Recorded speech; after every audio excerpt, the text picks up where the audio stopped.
na pessoa do comandante-geral, Coronel Washington Luiz. Nossa gratidão ao professor Gidaldi, da Universidade Católica de Brasília, e agradecer a parceria com a Conexão Segurança e Defesa e do curso de capelania na Segurança Pública do Ministério Pão Diário. Ao Coronel Bastos, que hoje é o nosso preletor, ao diretor Edilson Freitas do Ministério Pão Diário, que aceitou essa parceria, e ao capelão Ezequiel Brasil, que é coordenador nacional de formação em capelania militar dos Ministérios Pão Diário, que estará conosco aqui também como mediador. Convido agora para falar o nosso Coronel Bastos. Quem que é o Coronel Bastos? Coronel Bastos, ele é veterano do Corpo de Bombeiro Militar do Estado de Goiás, teólogo, psicanalista, especialista em saúde mental, coordenador do projeto Conexão Segurança e Defesa em Ministério, no Ministério Pão Diário. Bom dia, Coronel, tudo bem? Bom dia, Rodrigo. Bom dia a todos. É um prazer estar aqui com vocês. Bom, hoje nós vamos estar falando sobre a palestra do Coronel e eu já faço uma pergunta aqui para o Coronel. Coronel, que aí o senhor vai explanar todo o conteúdo. O índice de auto-extermínio nas forças de segurança pública tem como gatilho o combate no trabalho de quem está ligado às forças de segurança, os militares? Obrigado pela sua pergunta, Rodrigo. Eu quero até resgatar um pouquinho uma fala que foi trazida pelo professor Gidalti ontem, quando ele disse que essa questão do suicídio é uma questão complexa e problemas complexos merecem, na verdade, uma abordagem e soluções também complexas. Nós temos um problema muito grande para abordar esse assunto, mas de primeira mão eu já quero parabenizar a SOF pelo link que a SOF fez quando, nesse momento desse mês que tem o Janeiro Branco, né? Eles se coloca a questão da saúde mental e se trata sobre a questão do suicídio. Isso em si já responde muita coisa. A tentativa que eu pretendo fazer nessa nossa conversa é uma abordagem, uma conversa franca, é o meu desejo, como gente grande, sentada à volta de uma mesa, para tratar o assunto despido das vaidades acadêmicas, das paixões corporativas, como se isso fosse possível, porque não é possível abordar nenhum assunto em nenhuma área do conhecimento humano de forma totalmente neutra. Não é possível. Mas a gente precisa ter, no mínimo, honestidade intelectual e honestidade acadêmica para tratar os assuntos. Então, é um problema bastante complexo, profundo, mas atualmente nós já estamos nos permitindo sentar para conversar sobre isso. Que em outros tempos, ao longo da história da humanidade, havia muito tabu, e ainda há, mas havia muito mais, do ponto de vista religioso, profissional, social, até mesmo para conversar sobre esse assunto. Como se não fosse um tema, não diria de interesse, mas possível de ser falado numa reunião como essa. Eu quero agradecer a todos que se dispuseram a estar aqui. E a minha abordagem, na verdade, é para mostrar o que algumas pesquisas têm constatado a respeito dessa temática. Porque há uma tendência, inclusive, de pesquisadores que já entram com um pressuposto formado, ou pseudo-pesquisadores, né?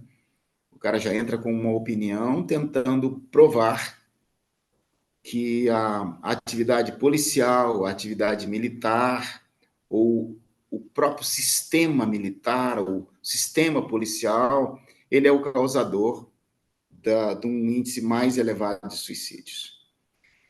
Eu quero dizer que eu fiz uma varredura, muita leitura, encontrei muitas dissertações, algumas, infelizmente, muito rasas, que nós sabemos que cada cultura lida com pesquisas, cada país dentro da sua própria cultura. Nós temos um problema sério no nosso país para tratar sobre esse assunto, porque muita gente faz uma pesquisa, faz uma dissertação ou até uma tese, mas já com um pressuposto.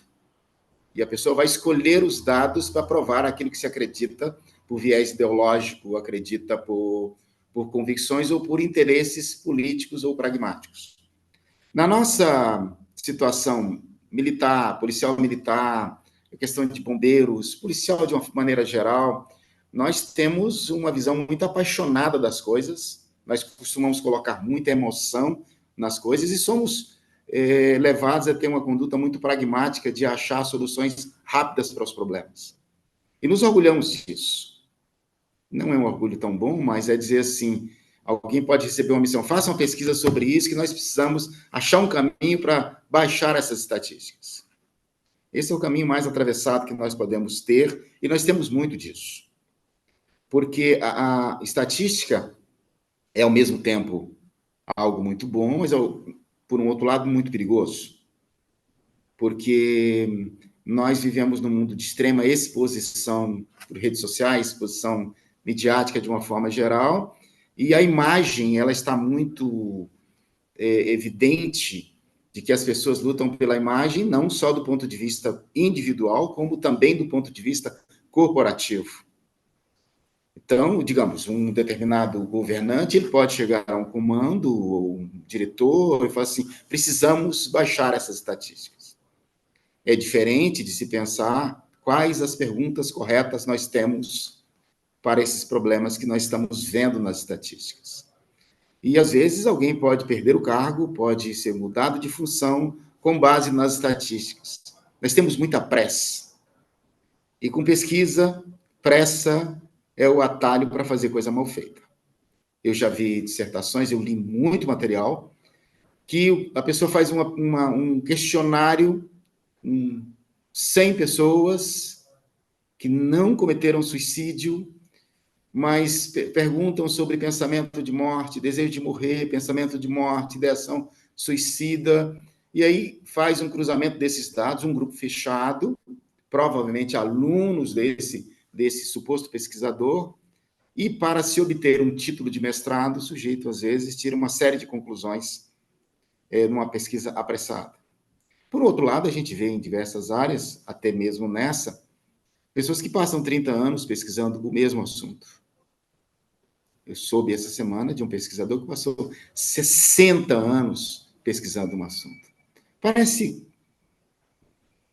um contrassenso antiprodutivo, é perder tempo. Porque quando a gente está na arrogância acadêmica, muitas vezes, ou na pressão, ou mesmo a arrogância funcional, a gente quer o atalho. Ou eu quero o título, ou há conflitos de interesses. Nós sabemos que não somente no Brasil, como também na América do Norte, como também na Europa, em outros lugares do mundo, que quem banca a pesquisa, às vezes, já deseja um determinado resultado. Do ponto de vista da segurança pública e da defesa, há uma forte pressão social, ideológica, política, para poder tentar se provar algumas coisas. E isso, de alguma maneira, quando determinadas pesquisas caem em alguns segmentos da academia, ou quando eu estou falando academia, não estou me referindo à academia militar, estou falando da academia enquanto universidade, muitas vezes ele já chega com uma série de pressupostos ou até dogmas que querem provar alguma coisa. Poxa, onde eu quero chegar com tudo isso? Seria desrespeitoso para com as pessoas que estão aqui comigo se eu chegasse aqui para falar o que eu acho. Eu acho isso, eu acho aquilo. É óbvio que as minhas crenças, a minha visão de mundo, o fato de ser militar, de ter vivido uma carreira dentro da instituição, de ter passado por instituições diferentes, Corpo de Bombeiros, Polícia Militar, um período dentro do Exército, o fato de ter visto operacionalmente muitas pessoas que cometeram suicídio, o fato de ter visto colegas que cometeram suicídio, tanto no meio militar, quanto em nível pessoal, de pessoas das minhas relações extra-quartel. quanto religiosas. O fato da atuação na clínica, por muitos anos, também traz um olhar, o estudo da psicanálise, mas não é somente, isso é um background, isso é um pano de fundo, mas eu fiz um recorte de tudo que eu li, eu escolhi 2 pesquisas para se fazer um contraponto, para a gente sair desse lugar onde eu poderia dizer assim, apaixonadamente, que eu tenho as respostas. Se alguém se assentar comigo dizendo, olha, eu tenho as respostas, eu tenho um plano, eu tenho a solução, eu vou dizer assim, você me dá licença que eu tenho que ir ao banheiro, eu vou fazer alguma coisa. Porque a coisa não é tão simples assim. Faz um plano, vamos reunir aí um grupo de trabalho e a gente senta algumas horas ali e reinventa a roda. Nós estamos lidando com a vida humana. Nós estamos lidando com o extremo de sofrimento humano, que é quando alguém tira a sua própria vida. Do ponto de vista militar, do ponto de vista policial, principalmente quando se usa uniforme, quando alguém comete suicídio, isso gera uma comoção social muito forte. E a nossa percepção do próprio suicídio, ela é apaixonada. A gente vê uma foto de alguém fardado, e isso circula nas redes sociais. A semana passada aconteceu.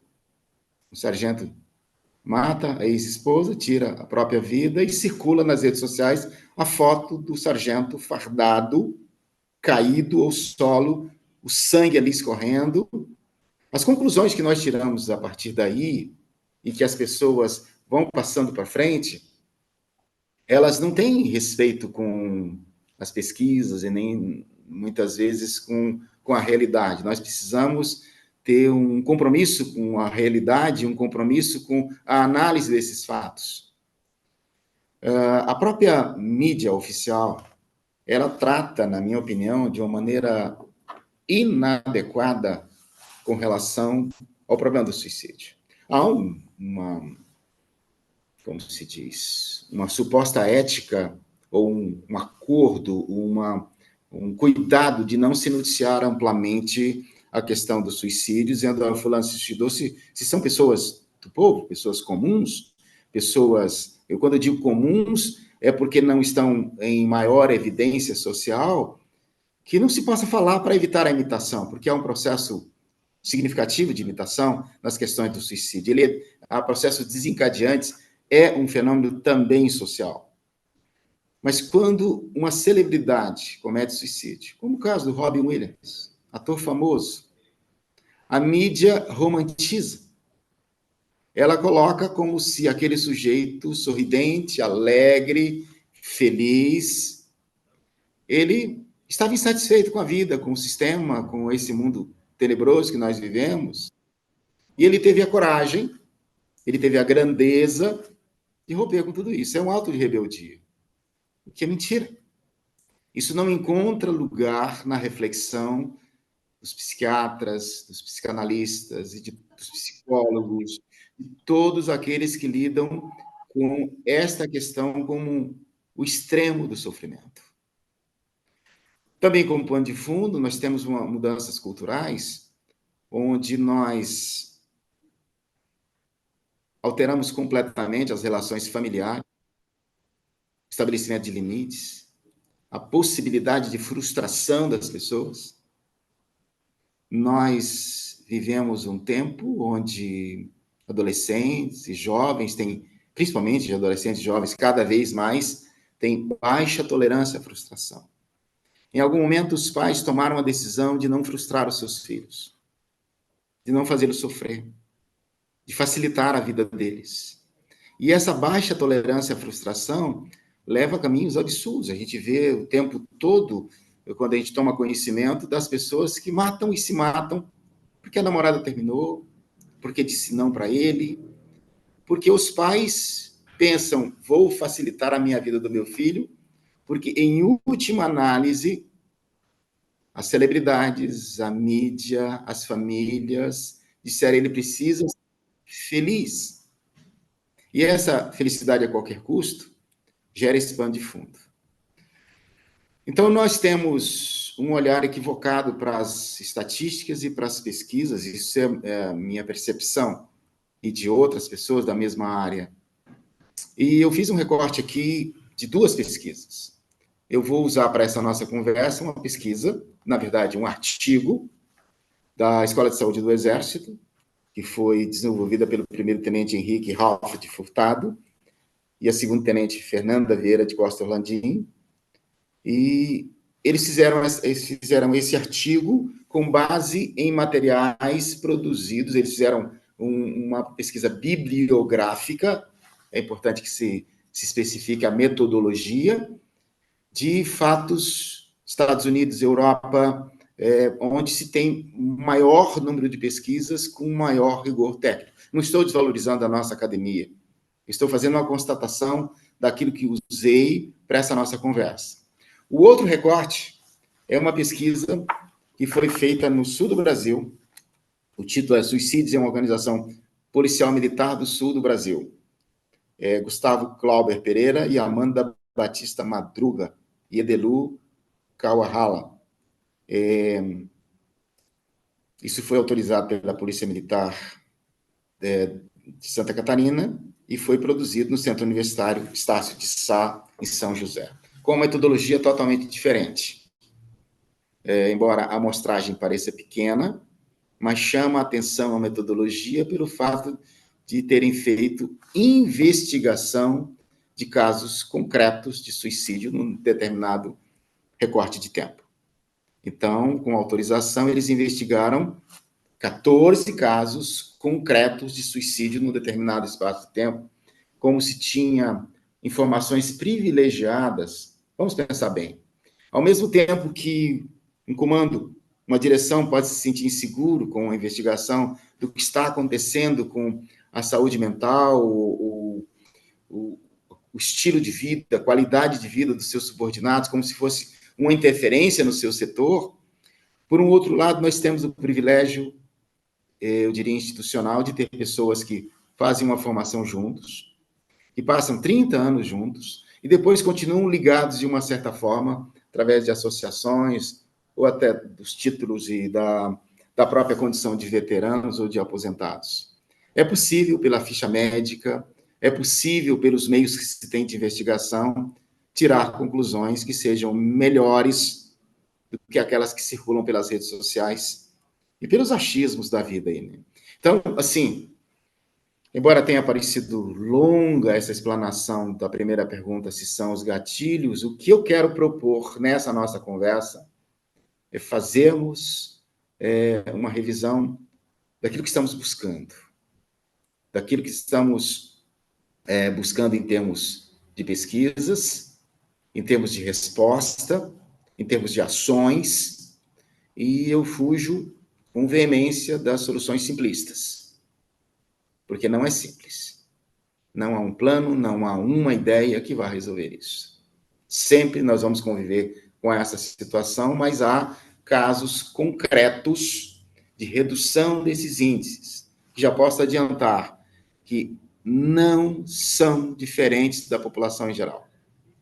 Há uma tendência de se tentar provar que, por causa de uma toxicidade da profissão, e nós vamos visitar esses temas com números daqui a pouco, mas os números são parecidos e a problemática tem a ver com outros fatores, conjugados com fatores profissionais que podem expor militares, tanto de Forças Armadas, como militares de forças estaduais, ou policiais, ou outros envolvidos nas questões da segurança pública.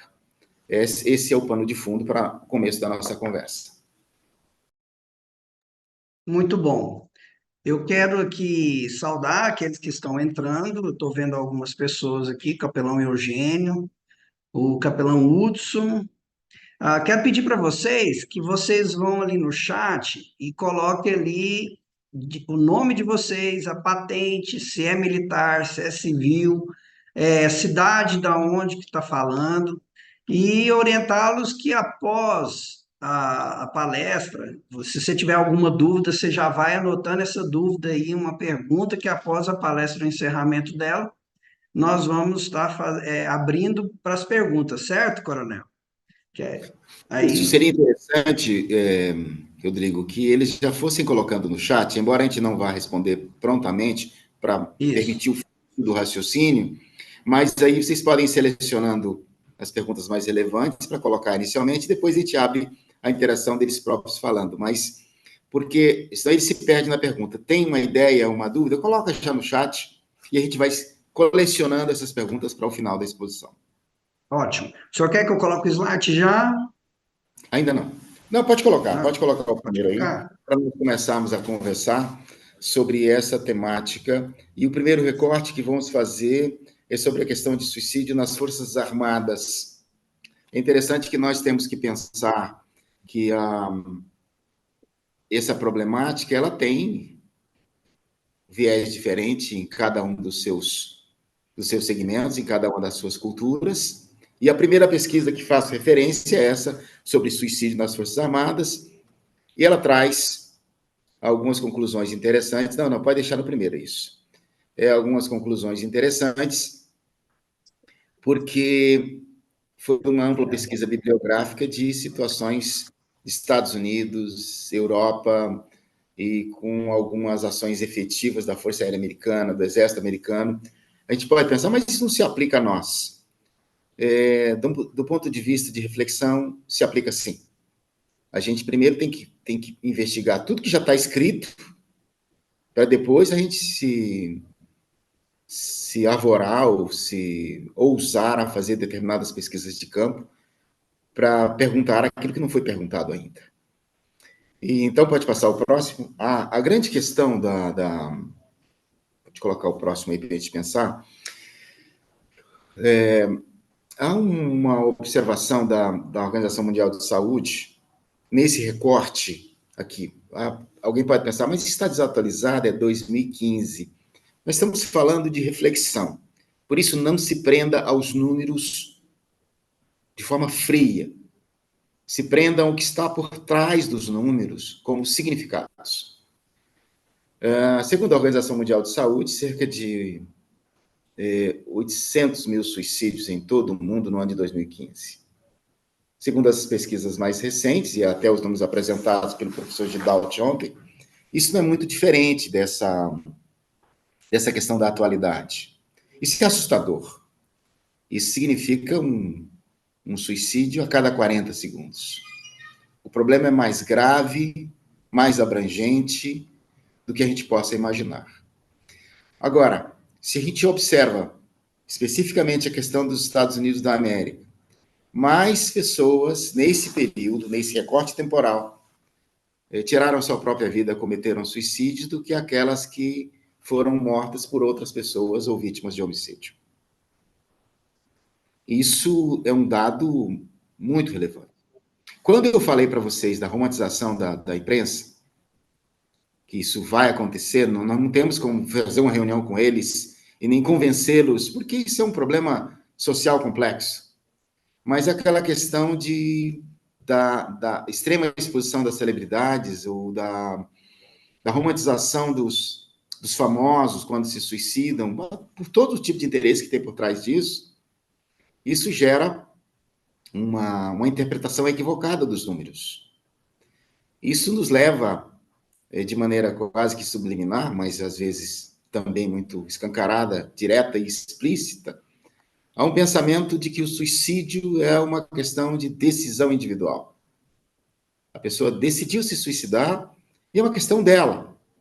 Houve um tempo que havia implicações religiosas de pensar, não, a pessoa que cometeu suicídio, ela não tem salvação, né? Do ponto de vista cristão, alguns pensavam isso.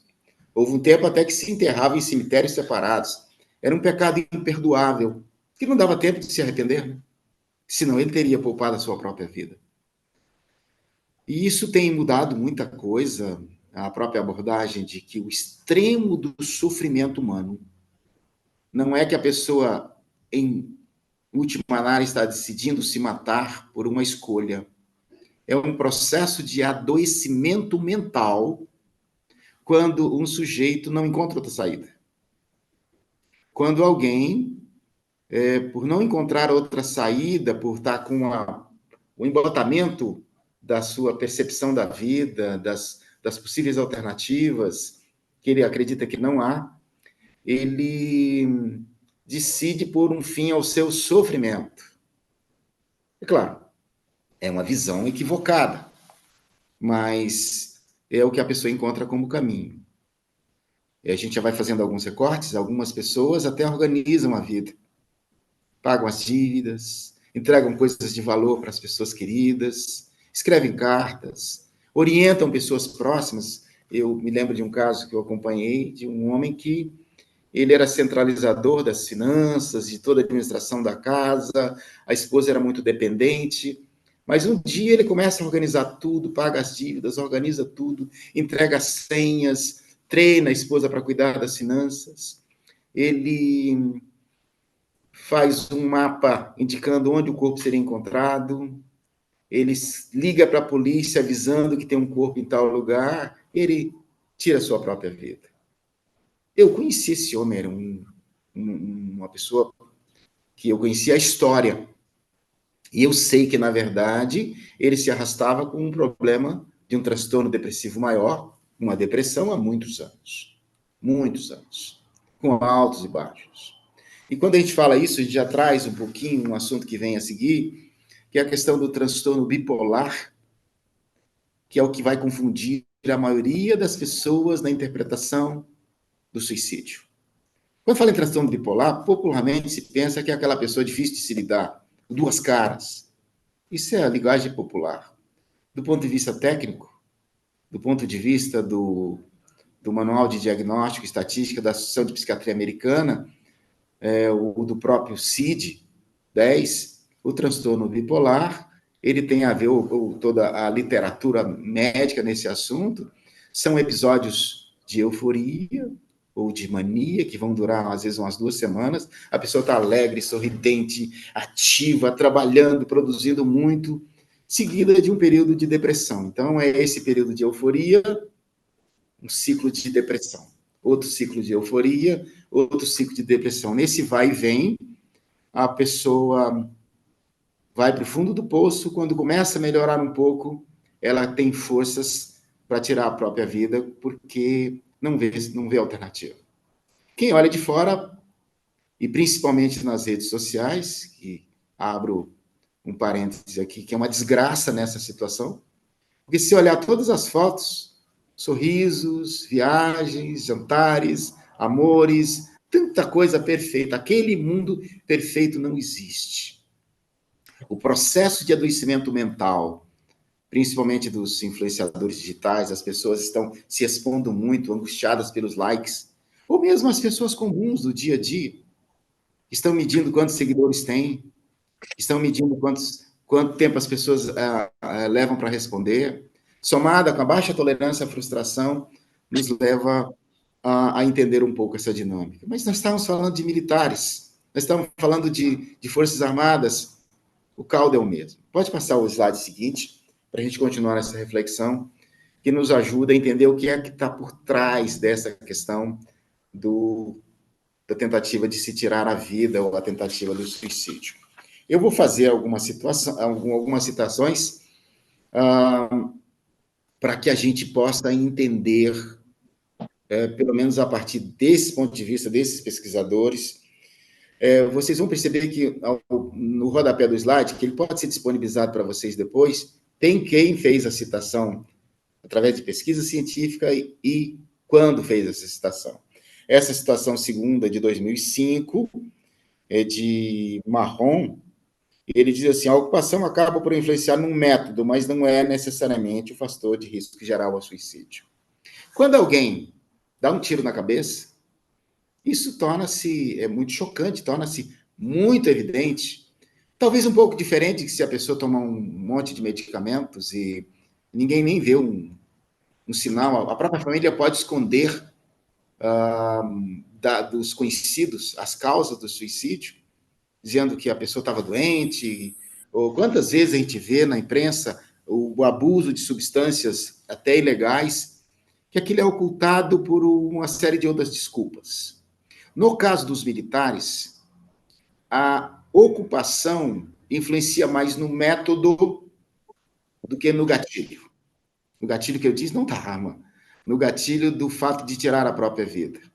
Então é o seguinte, o fato de ter acesso a um instrumento letal, o fato de saber manusear, o fato de ter a oportunidade leva a que esse método seja o mais utilizado e a percepção de quem olha de fora é que o militar, principalmente quando vai se referir aos veteranos, nessa fase da nossa conversa, quando eu falar veteranos, eu estou me referindo aos veteranos de guerra, principalmente nos países que estão em constante operações militares.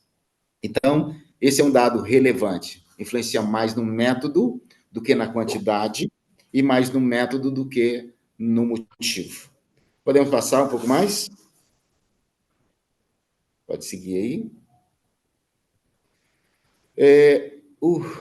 As pessoas, principalmente por causa dos filmes e tudo mais, costumam pensar assim, que o combatente, principalmente quando volta das operações, voltaram do Afeganistão, voltaram do Iraque, teve o pessoal que voltou do Vietnã, tem aquelas questões das alucinações, dos delírios, daqueles flashbacks aí, da própria questão do transtorno de estresse pós-traumático, e isso poderia necessariamente ser um fator desencadeante de se pensar, não, o militar de força armada, num caso de conflito bélico, ele vê tanta desgraça, tanta morte, tanta mutilação, que ele terá mais tendência a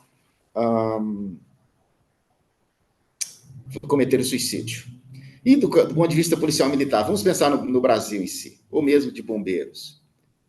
Quanta coisa a gente vê no dia a dia?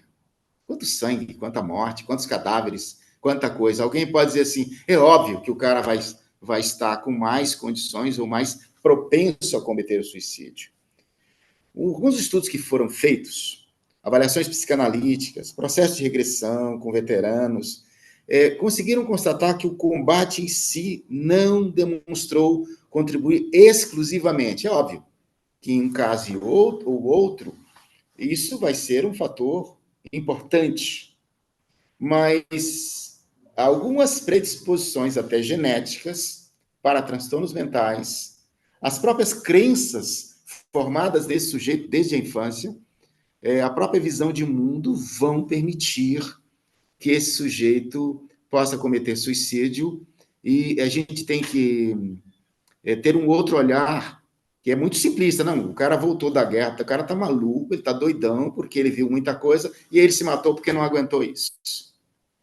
Essa pode ser para alguns gatilho, mas duas pessoas dentro da mesma situação vão ter visões ou percepções diferentes desses fatos, e essas percepções elas vão proporcionar resultados diferentes.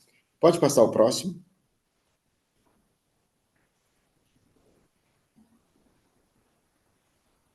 É importante a gente pensar que a avaliação do soldado com risco potencial de suicídio, ela é crucial. A gente tem alguns sinais, quando eu digo soldado, eu digo todo aquele que recebe soldo é soldado, né? Todo aquele que está inserido na força, ele é um soldado. Eu muitas vezes me apresento como, olha, eu sou um velho soldado. Mas nem sempre o que vai ser o fator desencadeante, respondendo a primeira pergunta do Rodrigo, é essa pressão do trabalho. As grandes questões da vida civil, e a gente vai perceber não só nessa pesquisa, em quase todas que a gente passar sobre elas, que são problemas no casamento, problema financeiro, fica aqui um grande enfoque para essa questão financeira. Há pouco tempo eu dei uma palestra aqui para o pessoal de uma unidade militar aqui no Paraná. Os soldados acabaram de se formar, eles iam começar a trabalhar no dia seguinte, e eu dei uma palestra sobre finanças. Uma tentativa de vacinar contra a pressão que existe de querer enfiar a mão no bolso do militar. São empréstimos consignados, é o pessoal oferecendo apartamento. O cara começa a entrar numa roda viva de questões financeiras e, além das pressões familiares, pressões de todas as outras frustrações, esse vai aparecer ali na frente como um dos principais fatores desencadeantes às questões dessa desesperança. a própria visão política. Nós vivemos pós-pandemia. A pandemia foi um golpe terrível na vida de muita gente. As perdas de pessoas, a perda da esperança. No Brasil, em especial, a polarização política, ela, na verdade, promove um adoecimento muito grande. Quando eu digo política, é geral, não é partido A ou partido B. A radicalização das questões da opinião nas redes sociais. Então, todas essas coisas, elas estão associadas. Mas nas Forças Armadas, o estigma associado à saúde mental é causado pelo suposto efeito negativo sobre a carreira. Quantas vezes? Eu vi isso na academia, eu vi isso em muitos lugares. A pessoa tem um psicólogo lá, tem um serviço, mas prefere procurar fora ou não procurar, porque se souberem que ele está com dificuldade, a avaliação, a pontuação dele, a imagem dele ou dela na carreira vai ficar manchada e a carreira vai ser prejudicada. Esse medo evita as principais ações. Vamos pensar, nós temos aqui, nesse momento, 20 pessoas conversando sobre esse assunto. Não é porque quem está falando, mas, dada a importância desse assunto, nós poderíamos ter aqui muitas pessoas envolvidas no processo de assistência social, de saúde mental, nas questões de comandos. Nós tínhamos que ter representações, não desse evento em si, numa discussão como essa. Mas nós temos tanta pressa em produzir, nós temos tanta pressa em atender outras situações, e, pelo outro lado, alguns que podem até estar com pensamentos de morte, desejo de morrer, pensamentos de morte, ideação suicida, ou com histórico de tentativa, provavelmente não estarão aqui nos ouvindo. Nós teremos que achar outros meios para poder alcançar essas pessoas. Eu agradeço àqueles que estão aqui pela coragem de conversar sobre esse assunto. E só um detalhe, eram 20, agora são 19. Né? Vamos seguir. Podemos conversar um pouco mais. Coronel, nós Oi. estamos sendo, nós estamos sendo transmitidos também pelo Instagram, então tem Ótimo. mais pessoas nos assistindo. Excelente. É importante que as pessoas filtrem aquilo que estou dizendo também. Eu não O tenho a Instagram pretensão. já tiveram mais de 29 pessoas que entraram, saíram. Ótimo. Eu não tenho a pretensão de ter a última palavra, mas eu tenho o desejo de contribuir com essa conversa e fiquei muito feliz com esse convite da ASOF para que a gente pudesse conversar sobre essa situação. As pesquisas americanas demonstram o seguinte: as mulheres tentam suicídio 3 vezes mais, pelo menos, do que os homens. Então, assim, se fosse pensar no número de mulheres proporcionalmente à população feminina que tentam suicídio, as mulheres tentam muito mais. Só que os homens, nesse caso, eles acabam sendo mais eficazes nessa tentativa e morrem muito mais. Então, se a gente faz uma multiplicação aí no final da matemática, elas tentam 3 vezes mais e eles vão conseguir 3 ou 4 vezes mais do que elas. Talvez pelos meios, talvez por uma série de coisas que possam ser pesquisadas. O avanço da idade, muitas vezes, é um fator importante, embora as estatísticas demonstram que o suicídio entre jovens, há uma faixa aí de idade na juventude que está muito alta essa tentativa de suicídio.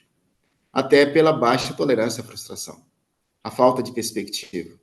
Isso não tem tanto a ver com o nível social, não tem tanto a ver com o acesso aos serviços ou possibilidade de terapia.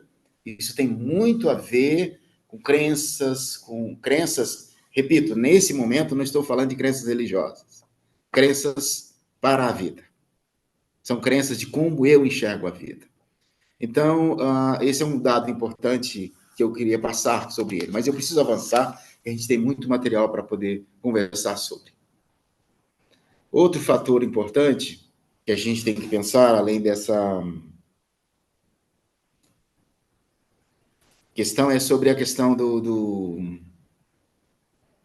Deixa eu ver, nós estamos num ponto diferente aí, eu acho que você está na mesma ordem. Tá, Aqui o senhor falou sobre suicídio das mulheres e os tá. homens, e agora o Isso, próximo é sobre a ideação, né, que tem perfeito. até um... O que que é? tinha uma... Pode falar. Pode falar. Pode falar, desculpe. Não, é porque, assim, a gente tinha uma dúvida, né, sobre essa questão de qual que é um fator principal de autoextermínio nas forças de segurança pública. Se existe essa ideação e tem como detectar ela. Não sei se o senhor É, já, não, o senhor vai não falar existe ainda. não existe essa resposta. Uma das questões que se a gente pudesse dizer são as questões pessoais desse sujeito. O que as pesquisas vão demonstrar, embora elas sejam contraditórias, alguns até dizem que os índices são os maiores, outros dizem que são menores, mas na maioria das pesquisas a gente percebe que nas forças de segurança e da defesa, os números são parecidos e as causas são parecidas com as pessoas que estão de fora. Aquilo que a gente falou no início, o método é que altera. Quando a gente fala em ideação suicida, a gente precisa entender o que se trata disso. Quando eu falo assim, por exemplo, tem pessoas que pensam, seria melhor morrer. Isso é um dos sintomas de depressão, é o desejo de morrer. E, às vezes, isso é um dos fatores que estão sendo tratados ou estão sendo pensados ali. Mas tem pessoas que não estão vendo a alternativa. Eles ficariam melhor se eu morresse. Se uma pessoa fala sobre isso, era melhor morrer. Fiquem atentos. Nós tínhamos e temos ainda, uma visão popular de que quem fala não faz. Está querendo chamar atenção. Isso é frescura. Pode até ser em alguns casos, mas na maioria deles não. A pessoa cogitou que seria melhor morrer. Às vezes ela está presa a uma situação, tem um filho para cuidar, tem uma mãe para cuidar, não quer decepcionar um pai ou coisa assim. Esses são os fios tênues que podem ajudar a salvar essa vida. Mas a pessoa parte do desejo de morrer para pensamentos de morte. Ela começa a tentar, ter muita frequência, pensar na morte, e depois ela passa a tentar planejar isso. Ela pensa assim, não, mas e se eu me enforcasse? Vai num prédio e diz assim, se eu pulasse daqui? E se eu me jogasse na frente do carro? Esses pensamentos, à medida que eles vão tomando forma, eles constituem a ideação suicida. E às vezes a pessoa planeja. Ela vai lá no Google, por outro meio de busca, e começa a perguntar sobre como fazer, qual a reação, se não há sofrimento, ou começa a escrever cartas, a pessoa começa a emitir sinais. O mais importante que nós temos que olhar, o nosso olhar não é para um método. O olhar vai ter que ser sempre de uma alma humana para outra alma humana. Pensar assim, esse sujeito está em sofrimento. E quais os sinais que ele está emitindo desse sofrimento? E se a pessoa está no momento, ele até já está planejando, ele falou, vou me matar. Se a pessoa entra num consultório, nos Estados Unidos, na Europa, até pela questão da legislação e rigor da justiça, e falar assim, estou pensando em me matar, vou sair daqui, o médico interna ele na hora. Ele não vai correr esse risco. No nosso caso, nós nem sempre temos lugares suficientes para internar, nós temos uma série de burocracias, a pessoa vai dar um conselho, não faz isso não, você tem muito que viver, você tem uma família linda, tem não sei o que e tal, e solta aquela pessoa para seguir. Mas ele deu um sinal muito claro, ele comunicou isso. Essa pessoa, às vezes, precisa de uma ajuda imediata, de chamar alguém da família, de colocar junto e não deixar sozinho nas próximas horas. É um vacilo essa pessoa tirar a vida. E, às vezes, são aqueles 15 minutos que, se tiver alguém do lado para impedir, por isso que a gente vê popularmente aquela situação assim, a pessoa está em cima de um prédio e o pessoal começa, pula, pula. E aí, na verdade, aquilo tem um monte de coisas misturadas, mas chega ali o bombeiro e agarra aquela pessoa e diz, mas se ele quer se matar, será que resolve? Quando passa aquela crise, ele tem a oportunidade de rever essas situações. Ideação suicida, ou comportamentos suicidas, a automutilação, uma tentativa, se o médico, se o psicólogo, ou se o capelão, numa conversa, tem a coragem de perguntar. Porque às vezes nós temos um falso pudor de que não queremos perguntar. A gente está percebendo que a pessoa está no limite e não pergunta. A pessoa pode perguntar: já passou pela sua cabeça tirar a sua vida? Você não está incentivando. Você está dando a oportunidade da pessoa de verbalizar. Quando ele fala, ele também se escuta. Quando o sujeito faz isso, se a pessoa disser que sim ou que está pensando, é necessária uma intervenção e a solicitação de uma rede de apoio. Então, esse seria um ponto. Podemos seguir um pouco mais? Esse fator que vem a seguir é muito relevante. Não é simplesmente uma questão moralista, mas passe a observar. Tente enxergar por trás de uma notícia veiculada pela imprensa, mesmo que ela não fale que foi suicídio, de uma pessoa conhecida na sua vizinhança, ou mesmo do ponto de vista operacional. Muitas vezes, o abuso de substâncias é o principal fator desencadeante, ou o principal gatilho, aí responde a pergunta, o principal gatilho para o autoextermínio. Esse é o problema. Às vezes, a doença, o adoecimento do abuso da substância de álcool ou até outras substâncias ilícitas é apenas o que está aparente. Tem muita coisa por trás disso. Isso é visível. Uma pessoa que a gente percebe, um colega, um veterano, um colega do trabalho que a gente percebe que está entrando e está perdendo o controle disso, a gente tem um sinal claro com uma intervenção possível. Observe esse número. O risco de suicídio entre alcoólatras é de 60 a 120 vezes maior do que da população em geral. Isso tanto faz se é militar ou não. Isso tanto faz se é policial ou não. Pode seguir?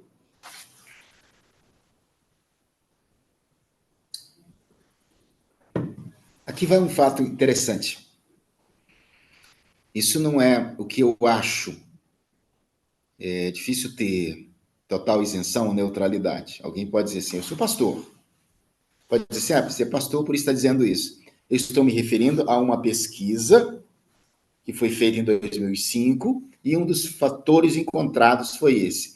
O envolvimento religioso ativo reduz o risco de suicídio. E as pesquisas demonstraram que as pessoas das religiões protestantes e religiões muçulmanas têm uma probabilidade ainda menor. Eles são mais fundamentalistas. Eu não estou falando necessariamente da religião agora. Eu estou falando da perspectiva religiosa, de uma maneira geral. Da pessoa ter uma crença e ter uma percepção. Não estou defendendo esta ou aquela. Eu estou mostrando o resultado de uma pesquisa. Muitas vezes a própria percepção do sagrado, a visão cristã de Deus, ou ainda que seja uma visão de outra religião que não seja cristã, isso é um fator de proteção. E algumas vezes nós podemos ter a tendência de querer banalizar isso. É claro, como em toda a área da vida, existe envolvimentos religiosos totalmente adoecidos, em alguns casos. Mas não é por essa razão que a gente vai desvalorizar, e aqui é onde entra um aspecto importante da capelania, não como um direito do capelão de entrar e divulgar a sua religião numa instituição religiosa, ou instituição militar ou policial. Pelo contrário, é o direito do militar ou o direito do policial de receber assistência religiosa dentro da sua própria crença. Esse é um fator importante a ser destacado. Pode seguir?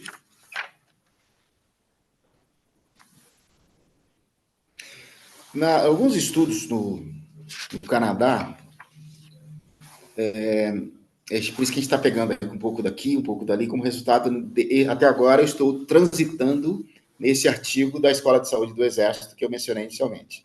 Os estudos divergem em relação às taxas de morte por suicídio entre a população civil e as Forças Armadas.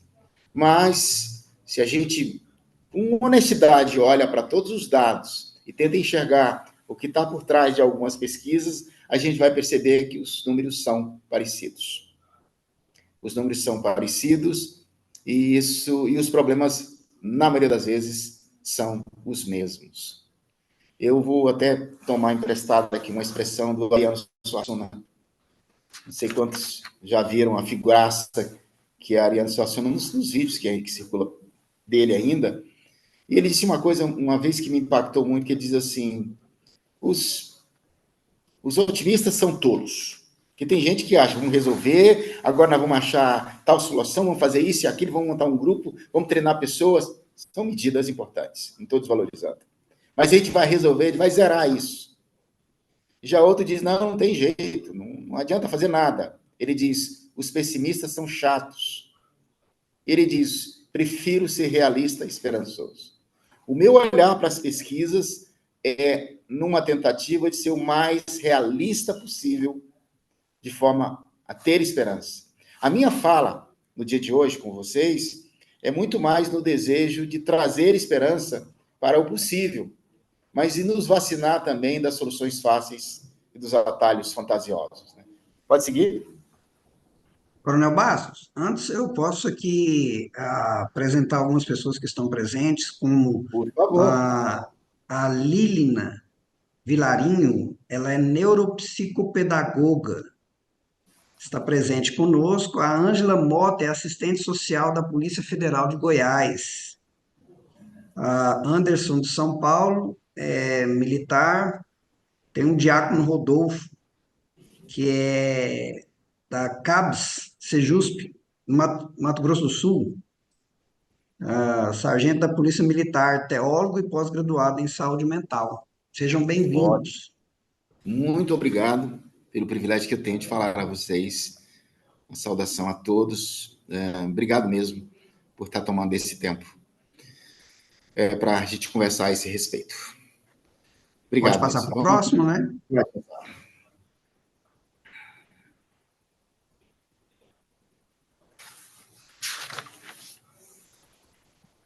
É esse o slide? Isso.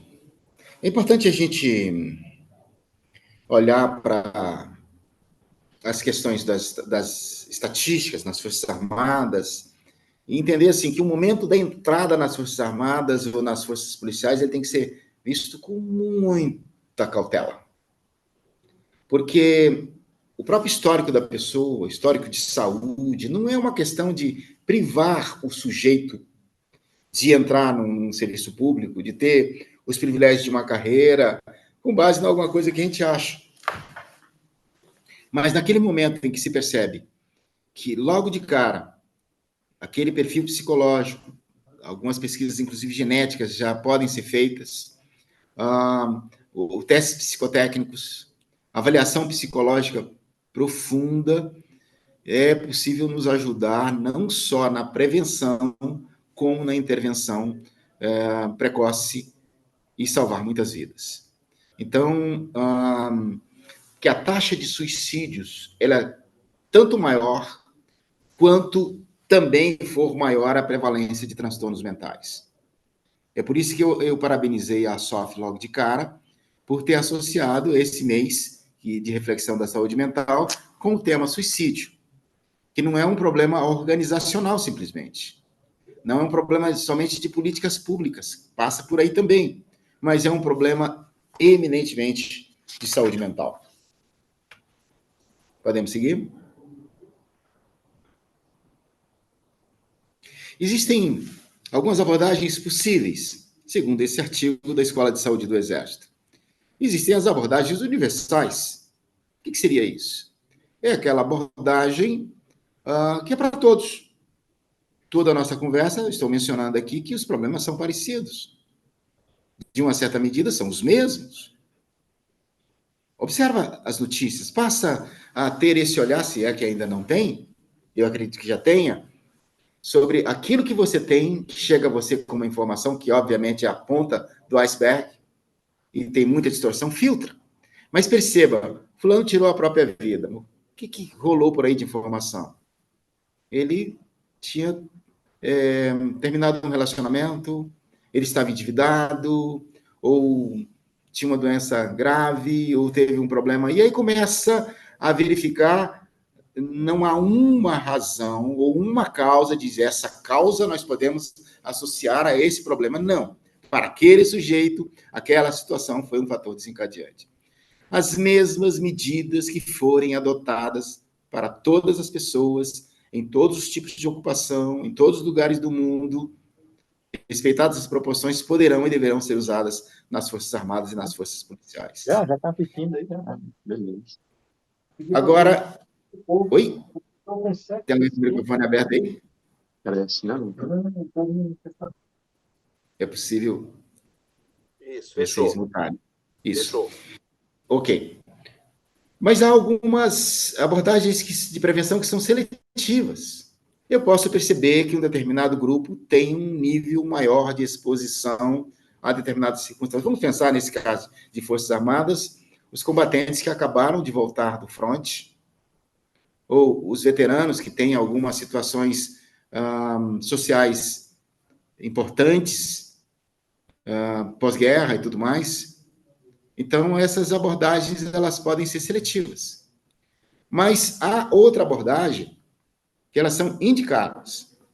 Se eu percebo que uma pessoa passou por um surto, ou está num estresse pós-traumático, ou tem um histórico de uma tentativa conhecida de autoextermínio, ou que tem comentado certas situações de ideação, ou tem dado sinais dessa ideação, aí a intervenção são as intervenções personalizadas ou indicadas. Eu não vou detalhar isso aqui, porque o objetivo da nossa conversa hoje não é, e nem teria condições de descer em profundidade, mas isso nos dá uma visão de que há ações possíveis. Elas não são simplistas, não são simples e não podem ser simplistas.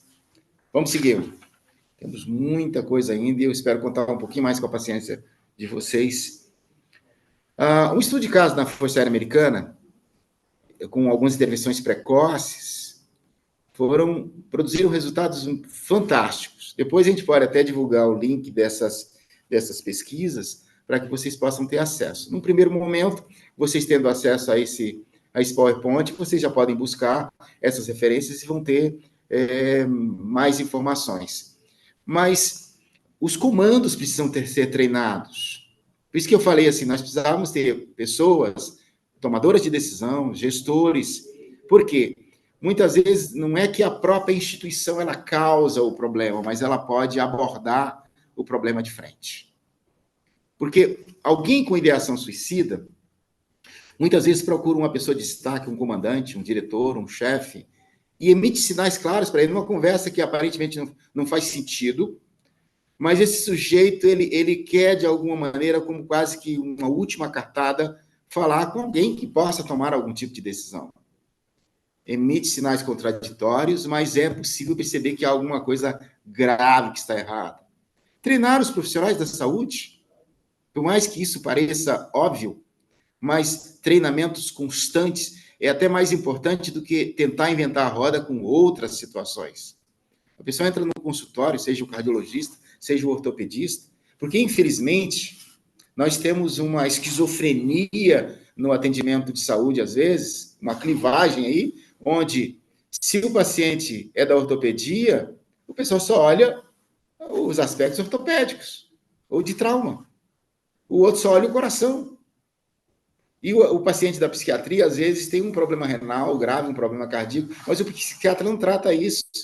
Se o paciente psiquiátrico vai para o outro atendimento, diz, não, é paciente da psiquiatria, também não vai tratar. Numa certa medida, nas forças acontece a mesma coisa. Não vou me meter nisso, eu vou trazer mais problema para mim. Alerta, treinamento constante, percepção aguçada. O fulano entrou aqui por causa de uma fratura, mas ele falou algo que nos deu uma indicação de que é necessária uma intervenção, nós precisamos ter a coragem de fazer esse enfrentamento e produzir um fortalecimento de fatores de proteção.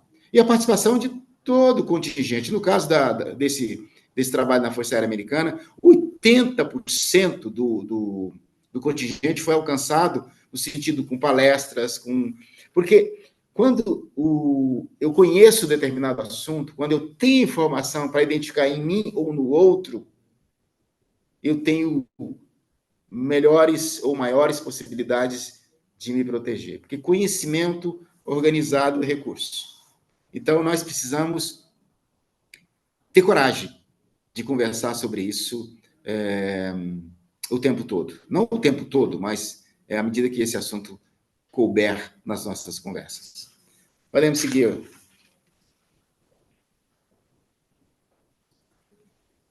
Nesse caso da Força Aérea Americana, a redução foi significativa.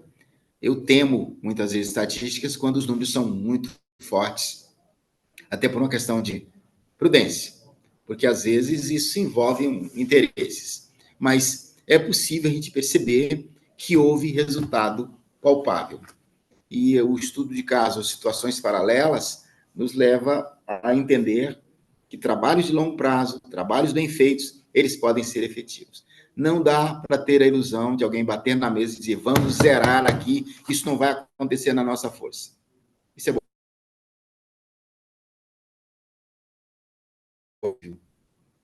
Vamos salvar o maior número de vidas possível. Isso é realista. Vamos seguir?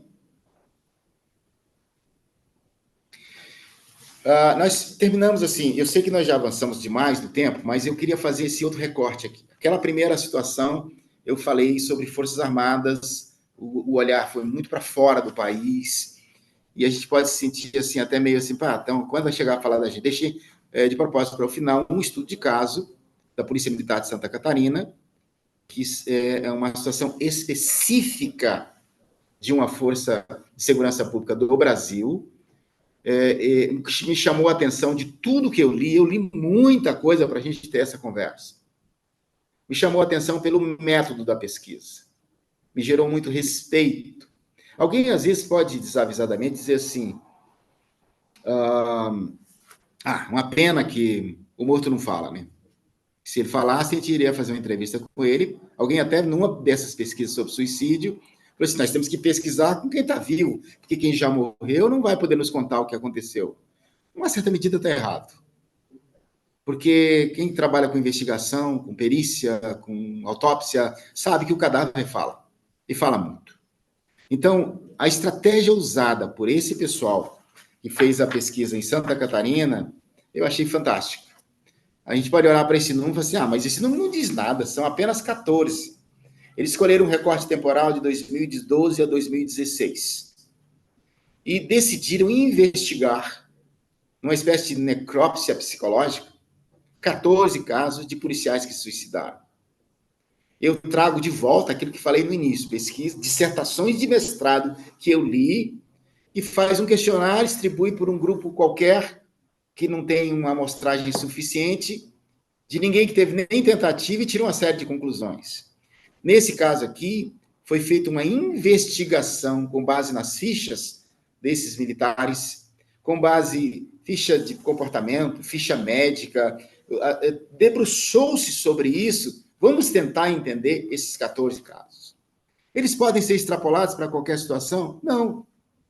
Mas nos ajuda a entender uma metodologia. Nos ajuda a refletir de maneira coerente sobre o grande trunfo que nós temos nas mãos, que é essa possibilidade da pessoa passar no serviço público pelo menos 30, 35 anos numa corporação, uma ficha médica, um olhar, uma convivência próxima, desde a academia e depois tudo mais. Isso é fantástico. E o fato de se ter a possibilidade, aqui vai uma ideia somente, jogada ao ar, de no momento da entrada na carreira da pessoa, da mesma maneira que a gente faz a opção de doação de órgãos, que pode ter no nosso documento, nós podemos ter, na maioria da população, uma autorização expressa para, no caso de uma morte violenta, que a pessoa está autorizando uma verdadeira investigação profunda sobre todas essas circunstâncias da morte, mesmo que ela não seja, à primeira vista, considerada como suicídio, mas que possa nos trazer respostas. E, por um outro lado, a gente tem os meios, a gente tem as oportunidades e essa possibilidade de contribuir para a prevenção da perda de outras vidas. Eu penso que isso é fantástico e eu quero, não estou falando agora diretamente para as pessoas que fizeram esse trabalho, parabenizá-los por isso, que foi perfeito, maravilhoso o que eles fizeram no sentido de observar. E tem alguns dados que são, assim, esclarecedores. Vamos a eles agora. Nesse caso específico, então, eles não estão falando, não é uma extrapolação, não é um... Eu vou usar uma expressão aqui, entre aspas, tá? Há muita pesquisa acadêmica que o pessoal poderia chamar até de masturbação intelectual. É uma coisa assim que não vai levar a lugar algum no sentido de produção. Mas uma pesquisa como essa é um embrião, é uma ideia de algo que pode ser uma metodologia, alguma coisa assim concreta. Eles verificaram assim, dessas pessoas que tiraram a sua vida nesse período, quem eram essas pessoas? A maioria eram do sexo masculino. Nós podemos tirar uma conclusão de que, então tá, a maioria das pessoas que se suicidam são do sexo masculino. Essa pesquisa não é suficiente para dizer isso. A gente tem que comparar com outras. Nesse caso específico, isso aqui é um dado diferente da população em geral, mas no caso específico dessa investigação na Polícia Militar de Santa Catarina, eles tinham entre 40 e 47 anos. A maioria eram casados, o que é diferente de outras pesquisas. Se for pensar nos Estados Unidos, naquela pesquisa anterior, eles mencionavam que a maioria moravam sozinhos, que a maioria eram pessoas que eram mais isoladas, que não eram casadas, não tinham filhos. E nesse caso, nos chama a atenção que a maioria eram casados, tinham filhos, a maioria tinha ensino médio, estavam na base da carreira, e estavam próximos à aposentadoria. Pensa num momento complicado, que é esse momento de passagem para a reserva. Alguns estão ansiosos, já estão fazendo planos, dizendo que vai viver pescando, vai viver viajando, e não se preparam para esse momento. E a maioria está atolado em dívidas. Nós vimos recente, mesmo em Goiás, um caso de um militar que tirou a própria vida, e um desses casos que aconteceram aí, que havia problema de endividamento envolvido. A família vai tentar proteger a imagem do policial. A força vai tentar proteger a imagem da corporação. E essa proteção da imagem significa, em algumas, ocultação de provas, até ocultação de informações, como se nós não pudéssemos fazer essa autópsia e descobrir, não para tripudiar, não para manchar a pessoa, mas entender que a pessoa não é necessariamente culpada e nem é revolucionária, é um ser humano no extremo do seu sofrimento. Então, a questão financeira, eu chamo a atenção. Nós precisamos ter um enfrentamento muito claro do problema de legislação, de limites de consignados, de endividamento e educação financeira. Temos que proteger o assédio, a venda dos cadastros, assédio dos empréstimos, das ofertas de coisas, porque isso é um fator fundamental como resposta desse nível de pesquisa. Pode seguir? Olha que coisa doida. Todos que tentam provar que o suicídio na corporação ele tem a ver com um desajuste, assim, não, a profissão é tão traumática, o comando é tão duro, a direção é tão truculenta, o ambiente é tão tóxico, que a pessoa está em luta contra essa instituição, e por estar em luta contra essa instituição que faz mal a ele, esse sujeito tira a sua própria vida. Nessa pesquisa, tem um olhar aí que é interessante. Porque nenhum dos policiais militares dessa pesquisa específica tinha problema de conduta disciplinar. Todos estavam no bom comportamento para cima. Olha que coisa doida. Não é o cara que estava tendo problemas operacionais, problemas de comportamento, e tinha um desajuste. Eles estavam próximos de se aposentar, estavam com os parâmetros comportamentais considerados ótimos ou bons. Olhem com atenção para isso. Podemos seguir? E olha uma outra situação. Naquela pesquisa primeira, quando falava das Forças Armadas,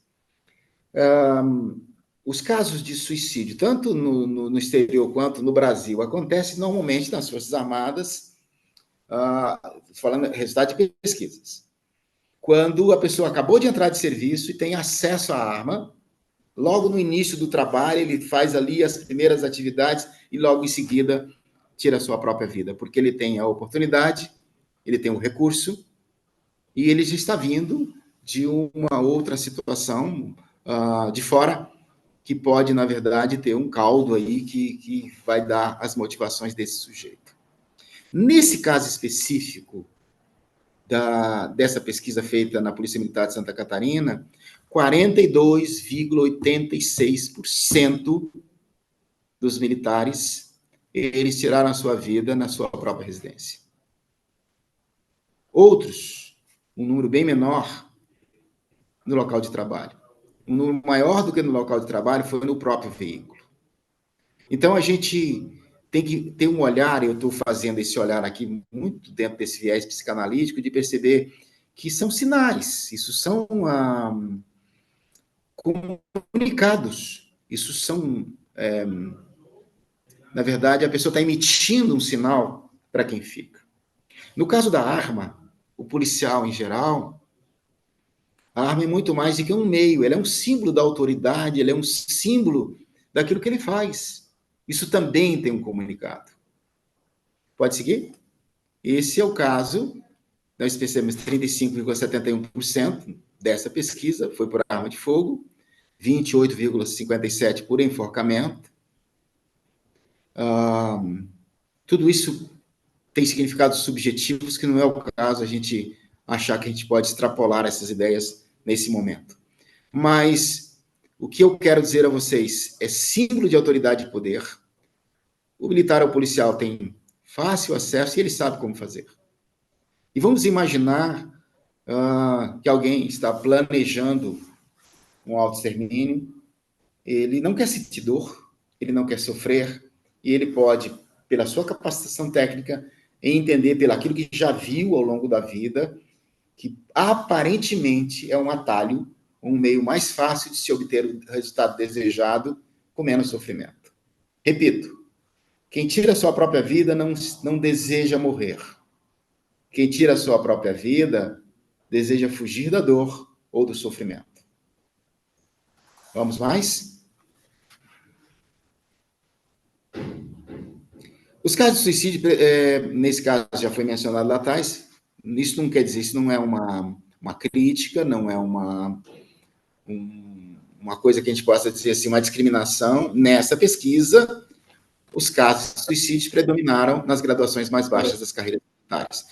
A gente precisa investigar o que é que havia aí nessa situação. Isso, só cada um desses detalhes merece uma pesquisa específica. Às vezes tem a ver com questões sociais, financeiras, expectativas, perspectivas, mas as pesquisas demonstram também que a escolaridade é um fator de prevenção. À medida que a pessoa vai avançando na carreira ou avançando na formação intelectual, ele vai criando mais recursos de prevenção. Podemos seguir?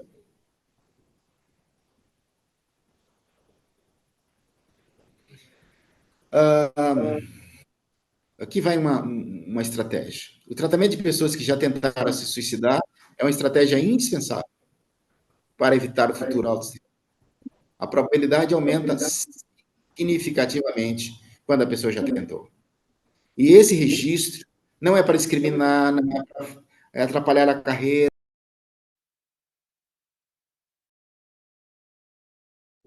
Mutaram meu microfone? Voltou. Na verdade, um olhar para a gente perceber como um sinal, perceber como um fator de diagnóstico diferencial. Vamos lá?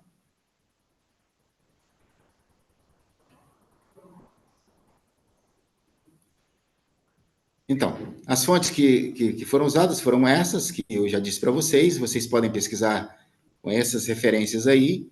Suicídio nas Forças Armadas foi uma pesquisa da Escola de Saúde do Exército, foi desenvolvida por esses oficiais, e um estudo de caso de uma organização policial militar no sul do Brasil, que foi essa investigação feita de forma espetacular pelo pessoal do Centro Universitário Estácio de Sá, em São José, Santa Catarina, no Brasil. Pode seguir para o finalzinho aí? Podemos um pouquinho mais? Isso aqui, na verdade, pode parecer simplista. Talvez até o seja. Mas o que eu quis mencionar aí é a conexão de uma alma humana com outra alma humana. Embora a instituição seja uma pessoa jurídica, seja uma pessoa, uma instituição, uma entidade, essa questão, esse assunto, ele vai passar sempre pela percepção de um ser humano pelo outro ser humano.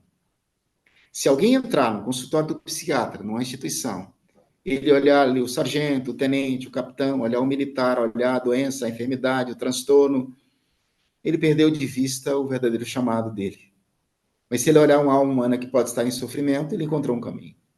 Da mesma maneira, diante do capelão, do assistente social, diante de qualquer área. Não só para a minha vida, eu enquanto profissional, eu enquanto parceiro, ou par. Os militares, os policiais devem olhar para os seus pares e perceber, esse meu amigo está em risco. O que nós podemos fazer? Eu encerro essa minha exposição, eu até peço perdão pelo avançar do tempo, com o seguinte olhar. Nós, às vezes, queremos ter as respostas. Buscamos muitas respostas e rápidas. Sempre seremos tentados a alguém bater na mesa e dar uma ordem. Vocês têm uma semana para preparar um plano sobre isso. Isso vai ser maquiagem. Isso vai ser cosmético. Isso vai ser uma resposta política. Agora, nós estamos caminhando em muita coisa boa no nosso país. Eu vou dar um exemplo simples. Eu fiz a Escola de Educação Física do Exército e sei que no mesmo Forte, atualmente, tem o Instituto de Pesquisas de Capacitação Física do Exército. É diferente o ensino da pesquisa, embora eles estejam juntos. Os nossos cursos, os altos estudos militares e tudo mais, muitas vezes eles estão atendendo ao fluxo da carreira. As pesquisas que são feitas, elas são feitas muito mais no sentido de nos dar uma base de conhecimento do que está rolando nisso. Mas nós precisamos de pessoas, de instituições que dediquem a vida a isso. Tem uma vez que eu atendi um paciente, apenas um recorte aqui, ele tinha 30 anos, ele era um pesquisador, há 30 anos ele pesquisava variedades de feijão, desenvolvimento do feijão. A gente pensa assim, não, é feijão, se eu ler 10 minutos ali no YouTube, eu já sei tudo que existe no YouTube, no Google, sobre feijão. Isso não é verdade. E alguém, às vezes, se assenta com meia hora e diz, eu sei tudo sobre essa questão do suicídio e nós temos a resposta. Isso é loucura. Eles precisam de camisa de força. Agora, se nós tivermos pessoas com recursos, com o mínimo de conflitos de interesse possível, com o mínimo de conflitos de interesse possível, com o mínimo de pressão para redução grosseira das estatísticas, pelo contrário, para a leitura dessas expectativas e que possamos ter pesquisas sólidas e ter ações sustentáveis que possam, ao longo do tempo, salvar vidas. E eu diria, para encerrar minhas palavras, uma vida que você for usado para salvar, independente de qual a sua área de atuação, uma vida que uma instituição puder salvar com base numa política interna, num grupo de trabalho, com base numa equipe, já será suficiente. Eu tomo por base nessas últimas palavras a referência da minha fé, que é a Bíblia, que diz que uma alma vale mais do que o mundo inteiro. Obrigado pela atenção de vocês. Rodrigo e Ezequiel, é com vocês agora. Rodrigo, Sim, pode colocar o vídeo agora do Coronel Telhada? tá, posso sim. Esse Só um momentinho. vídeo é uma entrevista com o Coronel Telhada, que foi comandante da Rota em São Paulo. e ele faz algumas intervenções excepcionais sobre o cuidado que se deve ter com os profissionais de segurança pública, especialmente a Polícia Militar e os bombeiros. Posso colocar então? Já vou colocar. Pode. E depois pode abrir para perguntas, Rodrigo.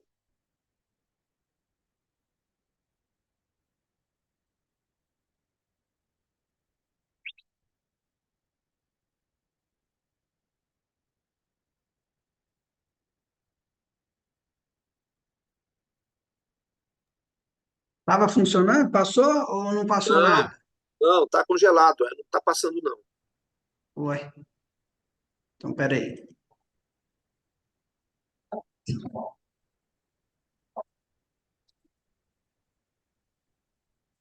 Peraí. Aqui,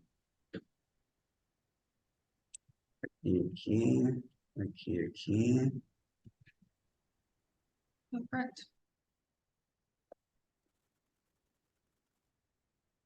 Aí você clica em cima, isso.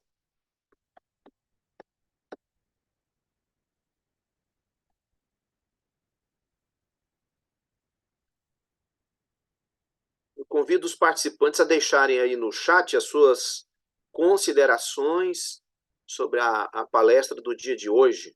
Se você participou ontem, deixe também as suas observações sobre a palestra de ontem, o webinar de ontem, por gentileza. Não esqueça de colocar o seu nome, se você é civil, tá, e onde está servindo, sua cidade, seu estado.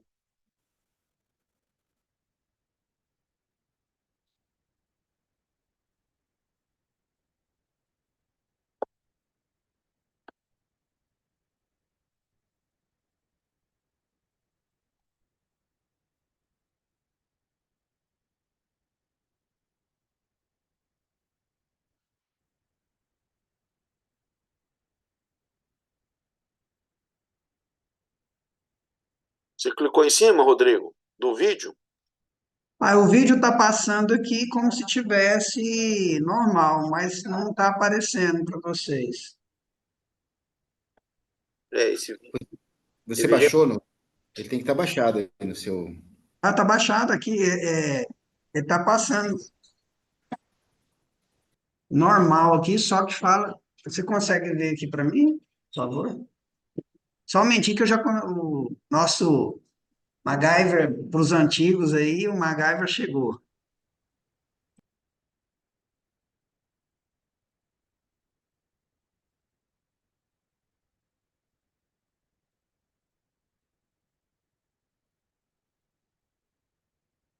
É só ter um pouquinho de paciência, a gente consegue colocar aqui.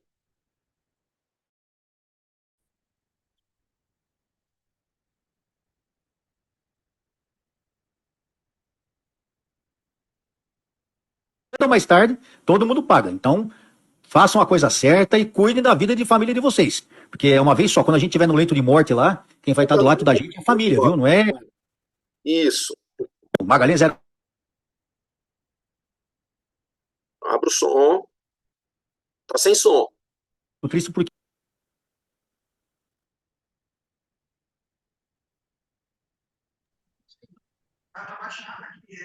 o Magalhães era bichão, mas tinha um monte de bichão. Um monte. Ninguém mais lembra o nome desses caras. Muitos morreram numa situação muito triste porque se dedicaram muito à polícia e esqueceram da vida deles. Porque os caras se dedicavam muito pra polícia, pra rota, esquecia a família, perdia a família. Ah, saía de serviço, vão parar no boteco pra beber tal, entrava no negócio de bebida, entendeu? Muitos, infelizmente, acabaram assim. A vida é muito ingrata com essa turma aí. Foi muito ingrata. Porque é o que eu falo, a gente tem gostado do patrulhamento, tem que gostar da polícia, mas tem que se lembrar de uma coisa: nós temos vida, temos que cuidar da nossa mulher, dos nossos filhos, dos netos.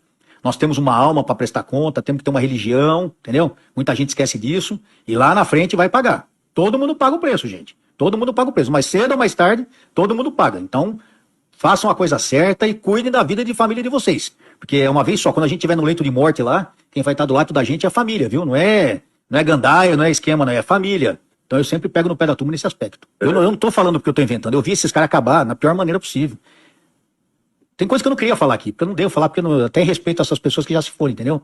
Mas esses caras, uma boa maioria deles, no final, eles não saíram do quartel, eles não tinham pra onde ir. Os caras aposentados, eles ficavam dentro do quartel sem saber o que fazer, não tinham onde ir, não tinha casa.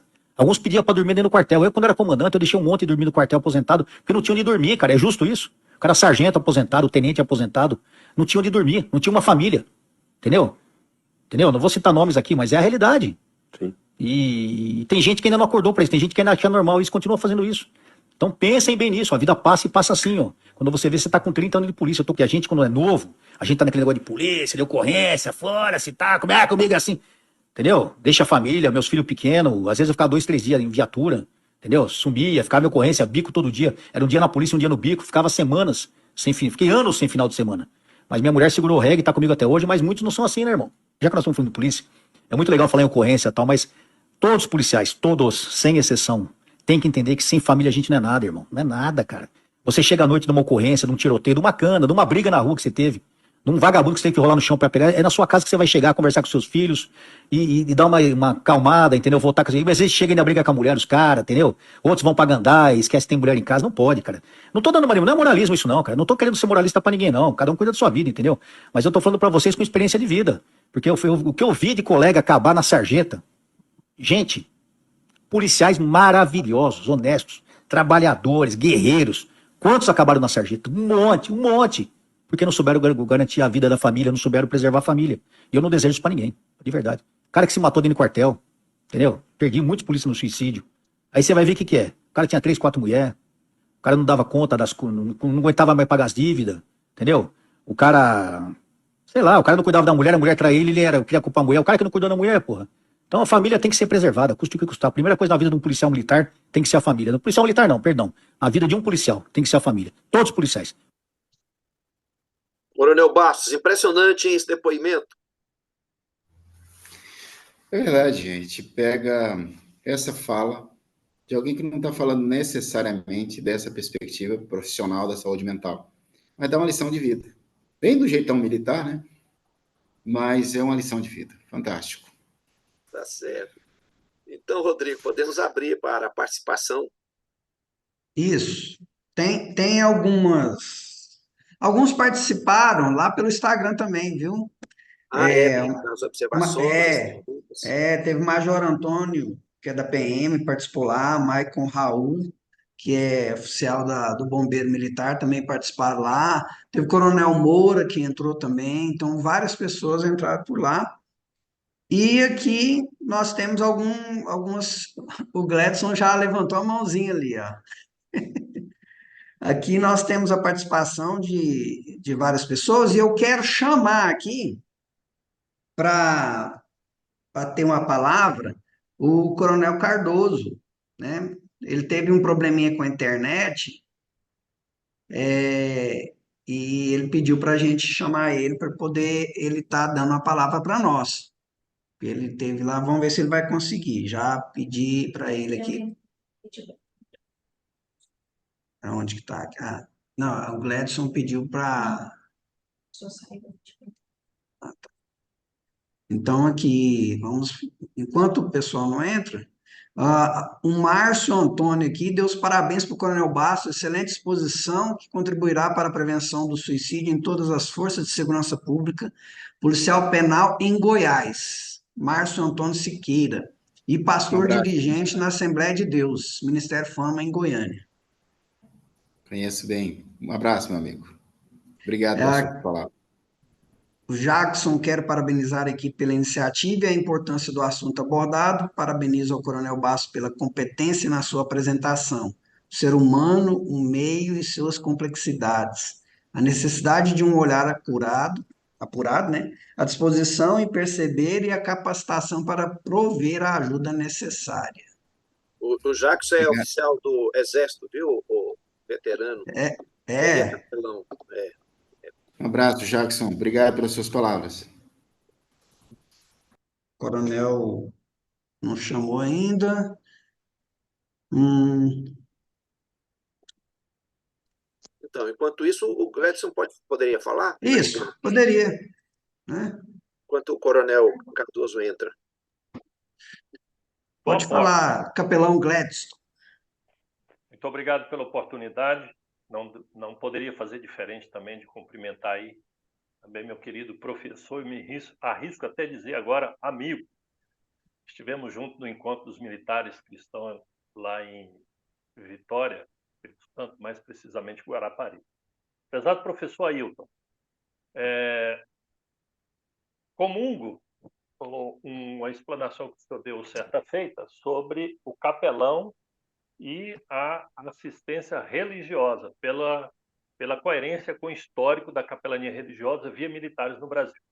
Mas eu percebi, particularmente, na Polícia Federal, estamos começando a atividade lá agora, que a chave para a entrada do tema capelania é exatamente o termo saúde mental. Eu fiz essa pergunta ontem e observei que o senhor também estava no grupo, ontem, no webinar, e o interesse aqui é qual é a sua visão particular para nós aprendermos cada vez mais, porque eu mesmo tenho dificuldade de fazer capelania em saúde mental, porque toda vez que falamos em saúde mental, inclusive os jornais de Brasília, a propósito de uma determinada corporação, teve alguns problemas, aponta que a solução inicialmente apresentada é a contratação de psiquiatras, e o problema é citado a saúde mental. Então, ao que me parece, sendo arrogante na minha posição de ignorante, a maioria de nós capelães que vem de uma formação, de uma capelania que começa com a capelania religiosa, tem dificuldade de explicar o que é capelania em saúde mental. Qual é a sua visão sobre esse assunto? Obrigado. Obrigado, meu amigo Gladstone. A gente já se encontrou várias vezes por aí, com Brasília, Palmas, Guarapari, né? Mas obrigado pela sua pergunta. Eu faço uma distinção. Capelania é uma coisa e a atuação em saúde mental é outra. Cada um no seu quadrado, mas com uma interação. Se a gente quiser, na verdade, fazer alguns capelães sem uma formação adequada na área de saúde mental, a querer atender ou fazer algumas atuações específicas, terapêuticas e tudo mais, nós estamos fazendo uma coisa, um tiro no pé e uma coisa ilegal. Por um outro lado, nós temos que entender que achar que a capelania ela está dentro do aspecto da saúde mental também é um reducionismo. O que nós temos que pensar é o seguinte: as coisas se comunicam. A capelania, na verdade, é uma resposta a um direito que o sujeito tem de ter uma assistência religiosa e espiritual.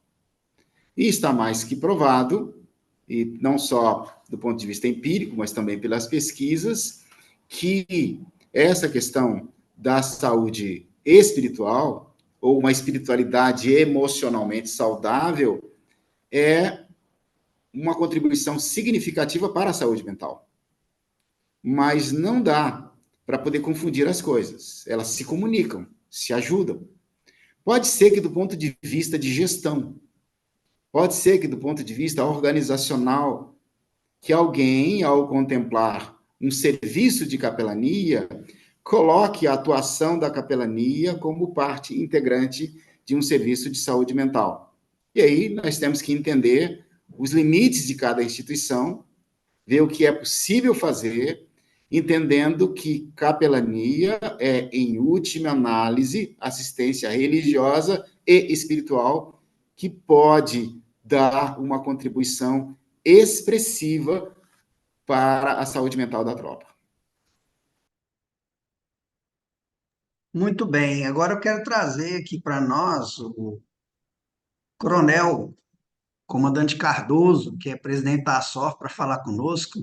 Bom dia, Coronel, tudo bem? Bom dia, capelão. Tudo bem com o senhor? Tudo bom, graças a Deus. Bom, primeiramente, bom dia a todos. Eu quero parabenizar o capelão Rodrigo por esse trabalho que ele vem fazendo conosco já há algum tempo na capelania da Associação dos Oficiais.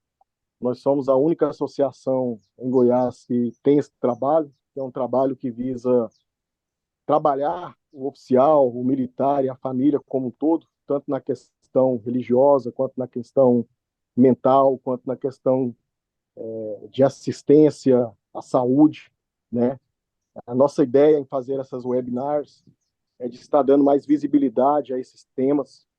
já é um projeto que nós vamos tocar ele durante todo o ano de 2024. Nós entendemos que a capelania ela pode somar muito com a questão da qualidade de vida do oficial ativo, veterano. Esse tema relevante da saúde mental é um deles. Iremos trabalhar outros temas também. Quero agradecer aqui ao palestrante, né, Coronel Basso, que nos trouxe grandes entendimentos aí, esclarecimentos. A todos aqueles que estão nos acompanhando, como nós vimos aí de várias partes do Brasil e de outras forças, todos muito bem-vindos, obrigado. E dizer que esse é o papel da Associação dos Oficiais, é levar conhecimento, levar luz a temas que afetam os militares estaduais, trabalhar o militar como um todo, tanto na questão de valorização, na questão profissional, quanto na questão de saúde física e mental. Então, agradecer a todos que participaram conosco desse projeto, nada se constrói sozinho. Agradecer ao Coronel André, comandante da Polícia Militar do Estado de Goiás, ao Coronel Washington, comandante do Corpo de Bombeiros Militar do Estado de Goiás, que abraçaram também esse projeto. Foram muitas as pessoas e participações relevantes que aqui tivemos, e a SOF se sente feliz e realizada por estar podendo proporcionar isso. Meu muito obrigado a todos, e dizer que todas as ações que vierem a valorizar os nossos militares e as suas famílias, que são a base deles, nós seremos sempre parceiros dos senhores, contem conosco, parabéns a todos, meu muito obrigado, em nome da Associação dos Oficiais. Obrigado, Coronel. E próxima pergunta, o Coronel Reno tinha levantado a mão aí para fazer uma pergunta, Coronel, desistiu?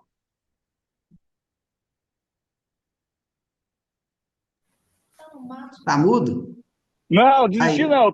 Eu tô com ela no gatilho aqui ainda. então pode fazer. Justamente quero cumprimentar, né, o Coronel Ailton de Souza Bastos, um amigo, um irmão, amizade aí de 45 para 46 anos. Nós éramos contemporâneos de Escola Técnica Federal. E quando eu ingressei na corporação, Capitão Rodrigo, Pastor Ezequiel, o Bastos foi a primeira pessoa que me cumprimentou. Nós chegamos ali, entramos em forma, de repente eu vejo aquela pessoa caminhando do meu lado. Pô, aquele ali é o Ailton, é o Bastos. Pô, o cara chegou, estendeu a mão. Naquela época eu não entendia muito bem as regras militares. Pô, dei um abraço naquele cara. Pô, que bom te encontrar aqui, amigo, tal. Ó, Renan, aqui o curso é muito bom, eu gosto muito do que eu faço. Você vai se identificar com a atividade. E o Ailton de Souza Bastos, sempre aquele aluno, aquele profissional dedicado, questionador positivamente, né? Sempre preocupado com o crescimento emocional, pessoal dele. Então, Ailton, você sabe da minha admiração por você de muitos anos, você foi um dos inspiradores, e eu não poderia esperar outra coisa de sua palestra, né? Essa palestra excelente, bem fundamentada, esse assunto tão importante para nós, policiais militares. Eu sou genro de um pracinha, meu sogro lutou na guerra, então eu sei muito bem, por histórias contadas, de como que era aquela pessoa que voltou de uma guerra, os traumas trazidos. E nós, Basso, você hoje fala com conhecimento que você estudou, a questão da psicologia, psicanálise. A nossa guerra dos profissionais que vestem farda de segurança, a nossa guerra é diária, né? Então, essa questão da guerra é uma guerra diária que a gente tem que entender que não é só fazer segurança. O Telhada disse muito bem com relação você pensa que é só isso? Existe um mundo paralelo correndo. E você, Basso, você trouxe, né, esse conhecimento e informações. Somos muito gratos, né, a sua sabedoria, você dedicar seu tempo para a gente. Mais uma vez, quero colocar aqui, né, o dinamismo do Coronel Cardoso, nosso presidente, sempre preocupado com os avanços.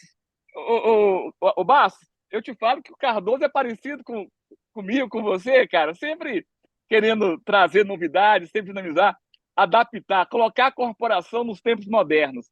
Então, eu acho que isso é uma grande vantagem. Coronel Esther também, né, outra vanguardista, está conosco aqui, sempre preocupada com a nossa melhoria emocional dos policiais. Capitão Rodrigo, né, eu chamo de Capitão Rodrigo por causa do livro, né, O Tempo e o Vento, Érico Veríssimo. Capitão Rodrigo é um Bem lembrado, personagem, Coronel Reno. é bem um personagem muito E conhecido. foi por E causa disso que minha mãe colocou o meu a nome pessoa me mesmo. contou. Então, todo Rodrigo para mim é Capitão Rodrigo. Então, Capelão Rodrigo, você, como sempre, muito esforçado, muito dedicado. Parabéns aí pela sua dedicação. Acho que todos nós, oficiais da PM, do Bombeiro de Goiás, tem muito a ganhar. Ficamos muito gratos. E para finalizar, né, não é bem uma pergunta, é só para agradecer mesmo, o Basso. Você, como sempre, né, trouxe aí uma lamparina, que é o símbolo da psicologia, para iluminar aí os nossos caminhos, né, nesse assunto.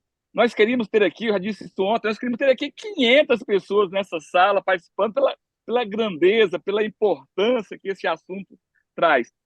Mas digamos que, né, o tempo, né, muitas pessoas não acordaram para isso, mas vão acordar. Nós não vamos desistir, não, basta. Nós vamos continuar tocando nesse assunto pela grandeza, pela importância que ele é.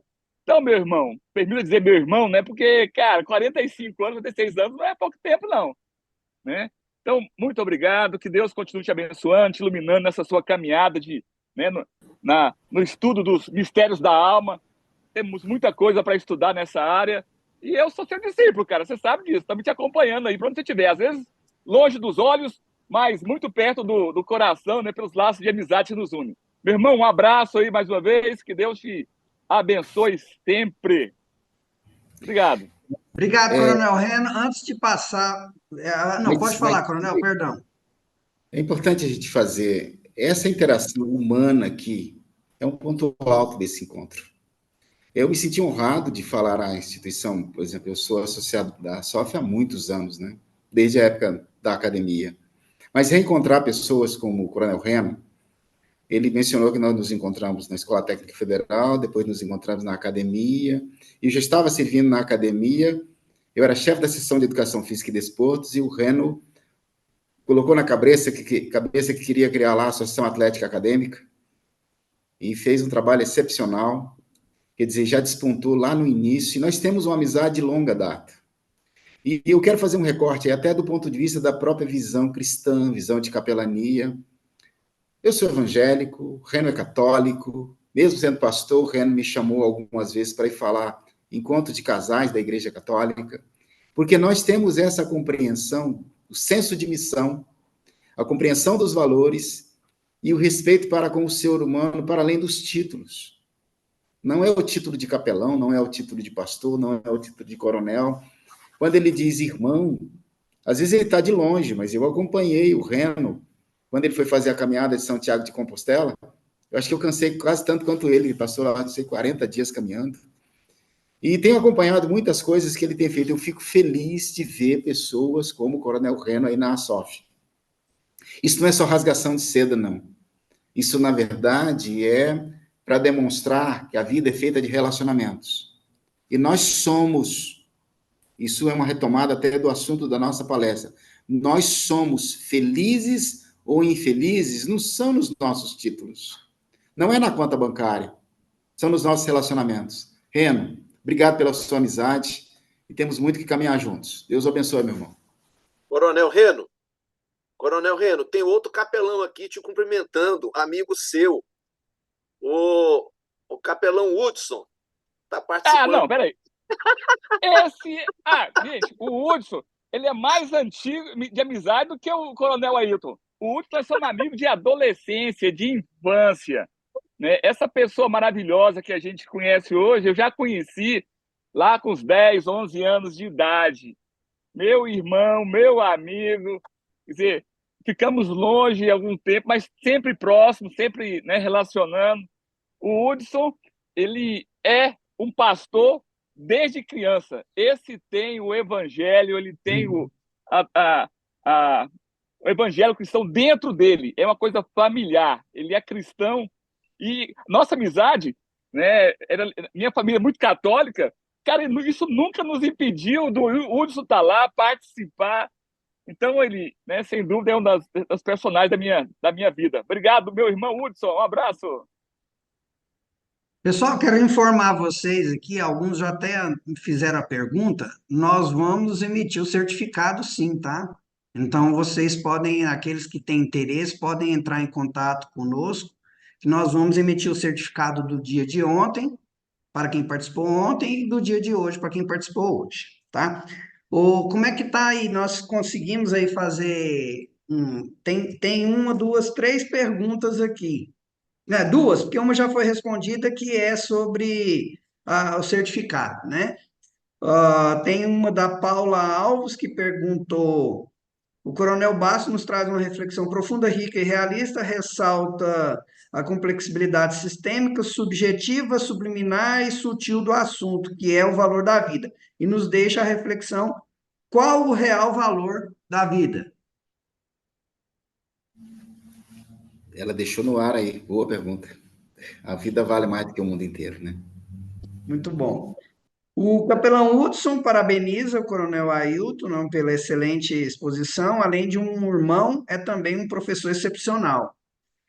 Minha pergunta é: sabemos que a ajuda é oferecida, mas ela esbarra na liberdade e no direito de aceitá-la. Como proceder em casos nos quais se percebe o risco do suicídio, mas a abertura para ser ajudado não é sinalizada? Obrigado, Hudson, por essa pergunta, que ela é fundamental. O limite esse é um dos grandes problemas na abordagem do tema suicídio. Se eu considerar que o suicídio é uma decisão individual, eu posso ficar nessa zona de respeitar a privacidade, de respeitar essa questão da individualidade, a vontade dele. Mas se eu souber, ou sabendo, que a pessoa que está com ideação suicida, ou a pessoa que já fez uma tentativa, ele tem um embotamento da percepção, uma incapacidade de tomar decisões coerentes, nós temos que pular dessa fase e temos que emprestar a vontade a ele. Algumas vezes a gente tem que, às vezes a gente poderia pensar assim, desbarrar numa questão ética, mas não há, todos os outros valores éticos da vida, eles não sobrepõem a vida. Então, algumas vezes, vamos imaginar uma terapia. Você está atendendo alguém e a pessoa fala de uma ideação. E a pessoa fala: não, mas tem a confidencialidade, o sigilo terapêutico. Nesse caso, a intervenção tem que ser imediata. Tem que se trazer para a cena alguém da família, tem que se trazer para a cena um esquema de apoio, e não há necessariamente que haja um consentimento. É interessante comunicar a essa pessoa para não trair a confiança. É meu dever avisar a sua família. É meu dever avisar ao seu comandante. É uma decisão complicada para ser tomada, mas uma vez salva a vida, a gente tem condições de ressignificar depois essa decisão tomada. Rodrigo? Rodrigo? Tá me ouvindo, Rodrigo? Tô, fez foi travar aqui, tá conseguindo me ouvir? Olha só, deixa um número aí no chat para as pessoas entrarem em contato para receberem o certificado ou tirar alguma dúvida, porque elas têm me procurado aqui. Não, é porque tem gente que não tá no grupo. Tem me procurado aqui no direto. Então, assim, para ninguém para ninguém perder o certificado, deixa aí um número Fala pro seu. para elas entrar em contato. 2, 994 94, 37 37, 29 29, 12. 12. Comunicação ao Lauro. Eles saberem a comunicação da software. Tá, passei para aí, essa aí a comunicação é a Laura, tá? A Laura é responsável por essa área, tá? E o telefone aí no chat, tá, pessoal? Eu queria aproveitar, Rodrigo, esse material é um material simples, é apenas citação, não tem nada que é pensamento meu, não quero ser original, eu quero ser coerente. Ele está disponível, quem solicitar pode enviar, e nesse material, no final, tem o meu celular e meu e-mail, para eventualmente, se alguém quiser fazer alguma interação sobre esse tema ou outros temas afins, eu estou à disposição. Ótimo. Pessoal, quero avisar vocês que o Coronel Bastos falou muito aqui sobre a questão das finanças, que atrapalha também muito, né, que é um dos fatores. Dia 7/2, às 9 horas, será o nosso próximo webinar, e nós vamos estar falando sobre como alcançar o equilíbrio financeiro. E quem vai estar falando conosco é o Tenente Coronel Tarley. Tá? Nós vamos estar divulgando aí, mas o pessoal já fica ciente aí que nós vamos estar falando sobre essa parte das finanças. Coronel Bastos, quer falar mais alguma coisa para nós encerrarmos? Eu quero, no primeiro lugar, agradecer. Eu já disse, mas vou repetir. É um privilégio poder falar às pessoas, e é um grupo seleto como esse. Mas falar através da SOF me dá mais honra ainda, porque é minha casa, né? Porque tem a ver com a minha corporação, tem a ver com a minha associação, e eu me senti honrado por isso. Quero agradecer ao Rodrigo, ao Coronel Cardoso, e ao Coronel Reno, a todo mundo que está envolvido com a SOF diretamente, por essa oportunidade. Me coloco à disposição para outros temas, já mandei para o Rodrigo um portfólio com uma lista de temas que podem ser dados. Se tem pessoas de outras corporações aí, se desejarem por esse meio ou por outros meios, palestras, eu estou atuando em palestras com 2 eixos. Um é da saúde mental e o outro é de projeto de vida.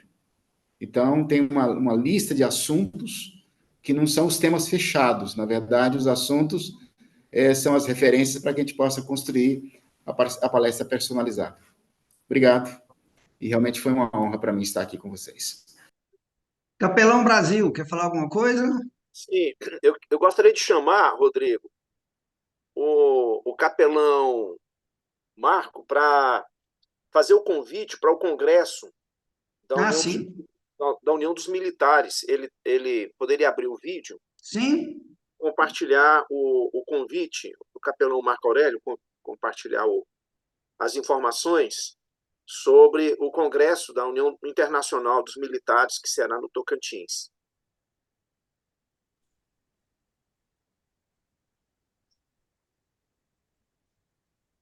Bom dia, amados, graça e paz. Graça e paz, bom dia. Coronel Bastos, parabéns pela linda palestra aí, pela explanação. Tivemos juntos lá no Congresso em Guarapari, o senhor até fez um vídeo comigo lá. Sou o web designer da UNCEB. Queria anunciar para os senhores que já está sendo divulgado um link com as inscrições para o congresso que haverá agora no mês de outubro, né, a World Conference, que é a Conferência Mundial dos Militares Cristãos Evangélicos. A UNCEB, como eu sei que é do conhecimento de muitos aqui, né, a UNCEB é a União de Militares Cristãos Evangélicos do Brasil. Há um ano faz uma conferência nacional com os militares do Brasil, e o próximo ano sempre uma conferência mundial. Está sendo divulgado já o link, vai acontecer no dia 24 de outubro, né? Haverá alguma antecedência de datas também, mas a gente vai estar entrando em contato com o nosso professor Ezequiel aí, passando todas as informações de forma mais adequada. Hoje o Coronel Joel Rocha, da Polícia Militar e também dos PMs de Cristo de São Paulo, fez contato comigo, ele é o vice-presidente da UCEB, o Coronel Emilson é o presidente. Então, ele fez o contato comigo hoje e já está sendo divulgado esse link de inscrição.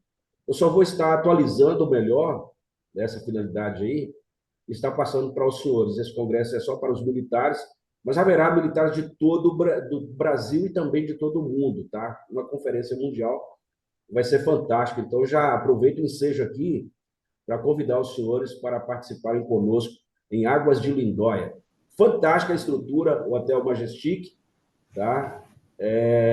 Uma estrutura fantástica. Os senhores vão gostar muito, tá, deste congresso, vai ser uma coisa fenomenal. Então, eu quero agradecer ao professor Ezequiel, meu capelão Rodrigo, obrigado também pela oportunidade. Deus abençoe. Qualquer coisa, o professor Ezequiel tem o meu número de contato aí, está disponível, tá, para vocês tirarem algumas dúvidas aí, dirimir qualquer dúvida que vocês tiverem aí, nós estamos à disposição, tá bom? Deus abençoe.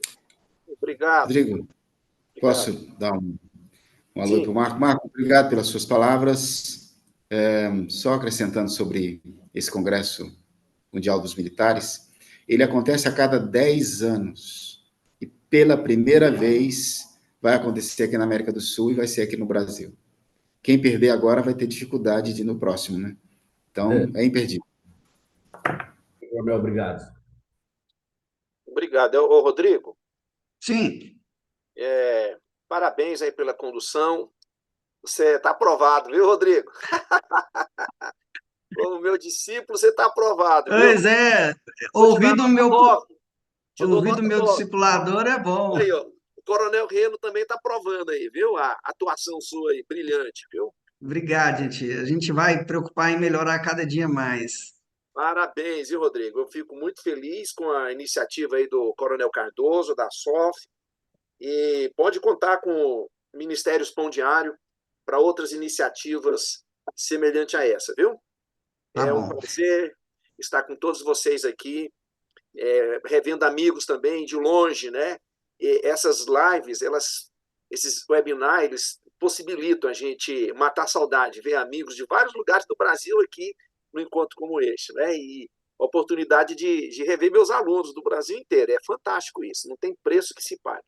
Obrigado, viu, Rodrigo, pelo convite. Obrigado. Pessoal, eu que agradeço muito aí. Foram 2 dias de boas, excelente experiência, aprendizado, crescimento. É sempre bom estar com o pessoal aí do Ministério Pão Diário. Já estou no segundo, terminando o segundo e já estou esperando para vir para o terceiro curso Terceira já, formação. Uhum. né, de formação. E recomendo todos também para entrar e fazer em março, né? Nós estamos finalizando a formação em capelania avançada, estratégias de capelania. Então, nós estamos finalizando e em março, na primeira semana de março, nós vamos iniciar uma turma da formação intermediária, que é uma formação excepcional. Vale a pena, você que não conhece a capelania, você católico, você espírita, está procurando aí conhecer mais e está participando aí conosco. Muito bom. Quero agradecer, então, agradecer o Coronel Basso por se dispor nesse momento aí para nós, esse conhecimento tão brilhante, tão enriquecedor aí para todos nós. Agradecer novamente aí o Departamento de Comunicação da SOF, Coronel Rena aí, que deixa a coisa alinhada aí, tudo acontece. Coronel Cardoso, que acreditou em mim lá atrás, né? E lembrou, então, assim, nós estamos aí à disposição. A Polícia Militar e o Corpo de Bombeiro, na pessoa dos seus comandantes, o Coronel André e o Coronel Washington, e praticamente é isso, né? Então, assim, a gente fica emocionado diante desse evento que foi tão bom e brilhante, todos os participantes que estiveram conosco e todos os nossos parceiros. Rodrigo, lembrando mais uma vez que foi postado aí no chat o telefone para fazer contato para receber o certificado, né? Isso, tá aí. Para aquisição de certificados, entrar em contato com a Laura, da comunicação da SOF, no telefone aí 629-9437-2912. Ok, Rodrigo, obrigado. Então, Mas estamos encerrados e deixe ali no chat. Deus os abençoe. Coronel Márcio, Bastos, muito Deus os obrigado, abençoe. Coronel Bastos, Capitão Rodrigo. Coronel Reno, continência, Deus os abençoe. Hudson, um abração a todos. Deus abençoe a todos. Deus abençoe. Obrigado, Amém. Laura, pela sua ajuda e participação. Deus te abençoe. Laura. A Laura. Obrigado.